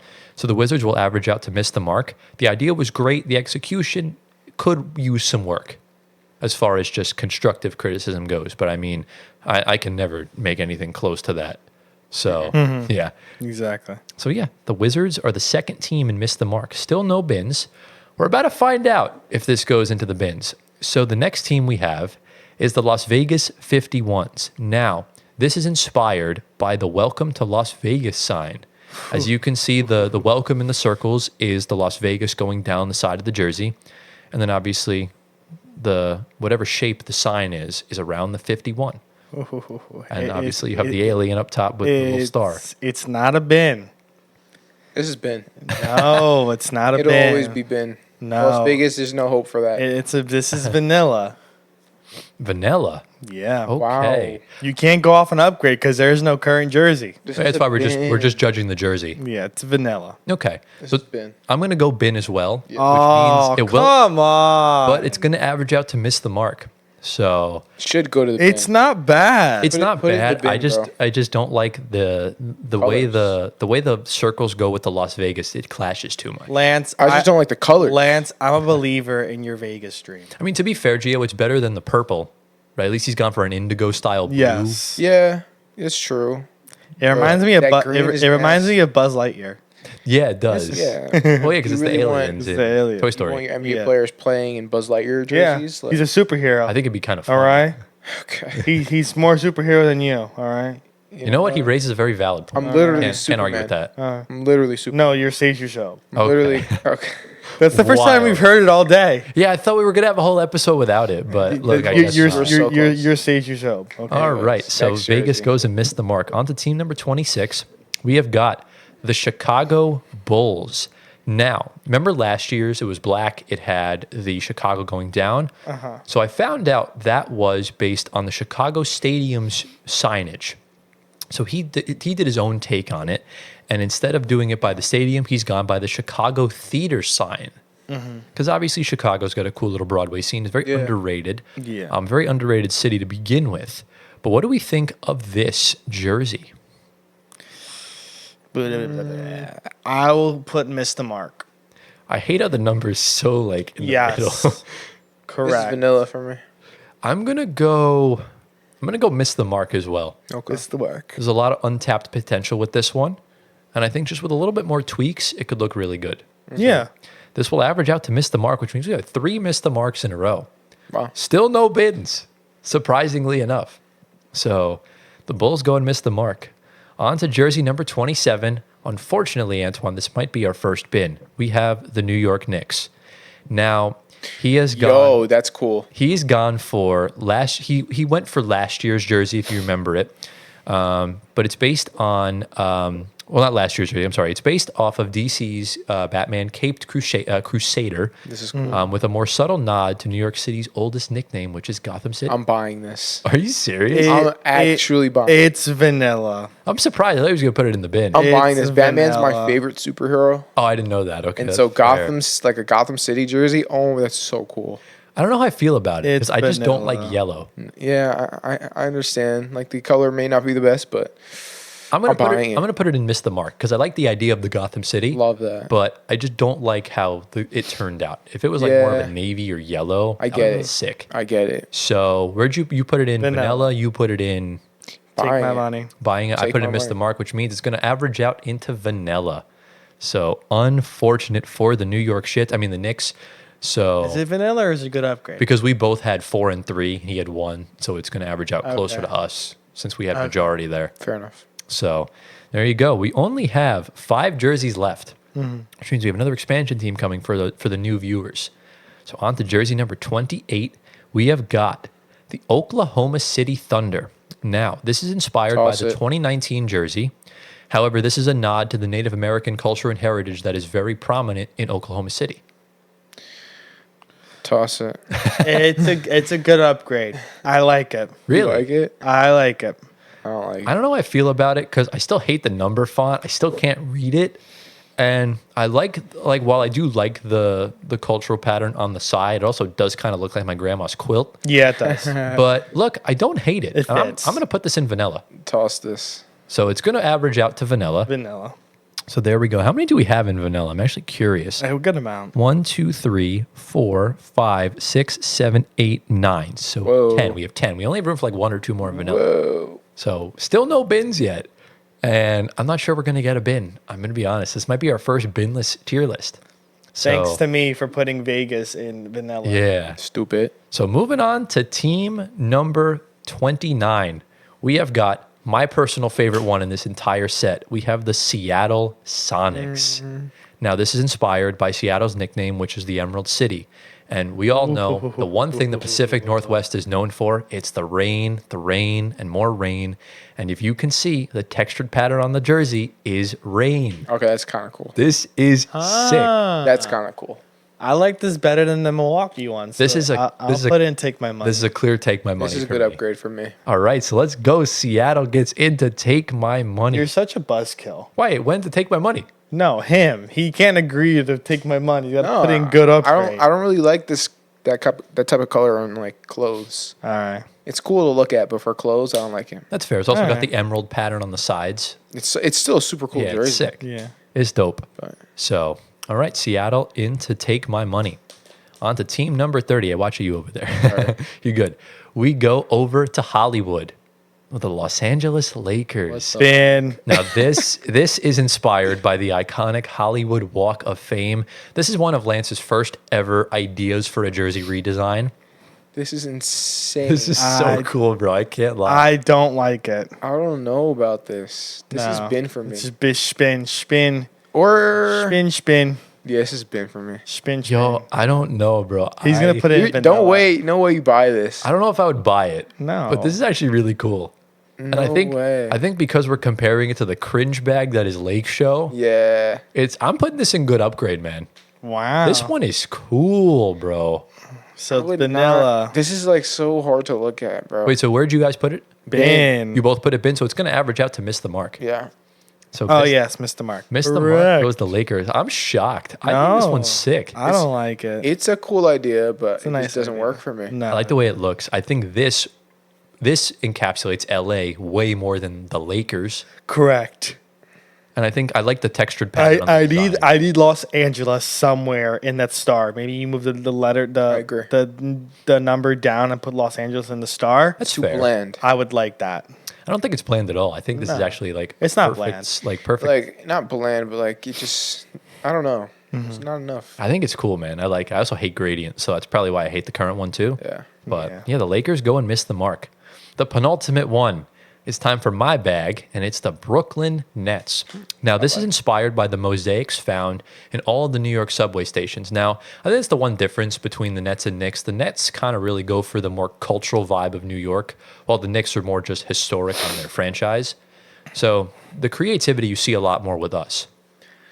Hence why Lance went more creative. And you can see the number is also the tile. That's yes. This is a good upgrade. This is a good upgrade. Yeah, I'm going to agree. I don't think this is take my money worthy, but it is quite dope. Yeah. So my Yeah. Brooklyn Nets go into good upgrade, which means, lads, we only have one team left, and it is the former undefeated team, the Cleveland Cavaliers. Now, what he's gone for here is this is inspired by the signage design of the Cleveland Cultural Gardens, but obviously made it Cavs colors. So what do we think? Nah. Oh, the current one is so sick. The current one's probably one of the best ones in the league. This has been. This is vanilla. I would put this in miss the mark. This needed to be read in the worst way. Yeah. So this is Miss the gonna mark. it's gonna wind up going and miss the mark, which means, guys, we have no bins this episode. Vegas. I think it should have been in the bin if you asked me. Should have been in the bin, but now, lads, we have to decide what What are the the best six? jersey was. I'm trying to figure that out right now. Let me just fix the I know tier list. Utah was in there. Utah's in there. So we had Minnesota. We had. Well, let's just go through each one. We had Minnesota. Hold on. It was Minnesota. It was. I wish I wrote these down. It's It was okay. We'll figure it out. Yeah, it was Minnesota. It was it was Minnesota, Utah. Salt Lake City, Philadelphia. Yeah. Then it was Detroit, right? After Philly was Detroit. Yep, Detroit was one of them. And then after that, we didn't get another one until Seattle. So those are the ones. Oh, I already have my pick. I might go with out of those. I really like the Gotham City one. It wasn't in the I It know. wasn't in I the know. list. I think I'll go with Philly. Philly the going Wawa Jersey jersey. vibes. Give me the Wawa. No. I'm going Seattle. I think that's Oh, clearly the best we one. have Go with Utah. Utah. Utah. Salt Lake City. So yeah, let us know in the comments what you guys think, because I mean, yeah, these were really cool, and yeah, that's the end of the tier list. Be sure to go check out Lance phenomenal job. Fantastic job, Lance. We have almost, as usual. we have almost reached the end of our Lance series. We have a couple more things to do of his designs, which you'll see in the near future. Beautiful. But, going through the main 4 rotational jerseys, what did we think just overall of the Lance stuff? I mean, Very well thought out. Yeah. I like doing stuff like this, so it's always going to be something fun for me to do, for us to do. yeah, Lance always cooks, so I'm not does. surprised at the jerseys he put out, and Yeah. and the story that he has behind the jersey makes it even cooler. Yeah. Yeah, and look, if you ever want to attack a rebrand of our stuff, or if you want to design like a floor spacer jersey, that would be sick. That would be Oh, yeah. That would be dope. We'll just give you credit, no money. Yeah, no, we would no, well, no, we would definitely pay the man. Yeah. We would love to work with you in the future, Lance, if you're Yes. watching. So, yeah, just let us know. I mean, we're all cool on social media and everything. So, Yeah. And any final thoughts on the tier list before we head into the outro? No. All right. Well, with that, ladies and gentlemen, that brings us to the end of episode number 32 of the Floor Spacer podcast. Lads, how we feeling? We good. We are good. This brings us to our 8-month anniversary of the pod. So 7 months of being Wow. full episodes, 8 months of shorts. So really crazy. Unfortunately, I have some very sad news. The Nets won the game. They beat the Hornets. I cannot be bothered. I'm very tilted, but you know what? It's fine. But yeah, obviously we have more in-season tournament action later this week. Actually, this helped us in the in-season tournament because it was a cup game. But yeah, we'll continue to just keep track of everything that's going on across the league. We'll see what we talk about next week on the show. I'm sure there will be stuff that happens.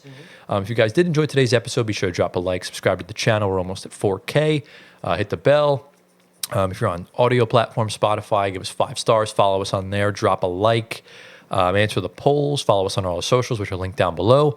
Get Gio to 1 million Twitter followers. Follow us on our personal or on our pod socials at FloorSpacerPod and all the usuals. Yada, yada, yada. Pause for effect again. Any final thoughts, words, comments, questions? Oh, wait. I totally forgot. Gio, we've reached the point in the video. For those that are still with the flow, what do they comment? Comment Lance. Lance. Comment Lance. Period. One more clap it up for Yeah. the guy, Lance. Absolute legend of a man. Yeah. And yeah, anything from you, Antoine, before we get out of here for the week? We got to do a short after this, so we're We not getting do. out of here right away. But no, that was it. We wrap it up. Yes, sir. That's it from us here. We hope you all enjoyed. Thank you all for watching. We love you all endlessly. And as always, we'll see you all next week in episode 33. Peace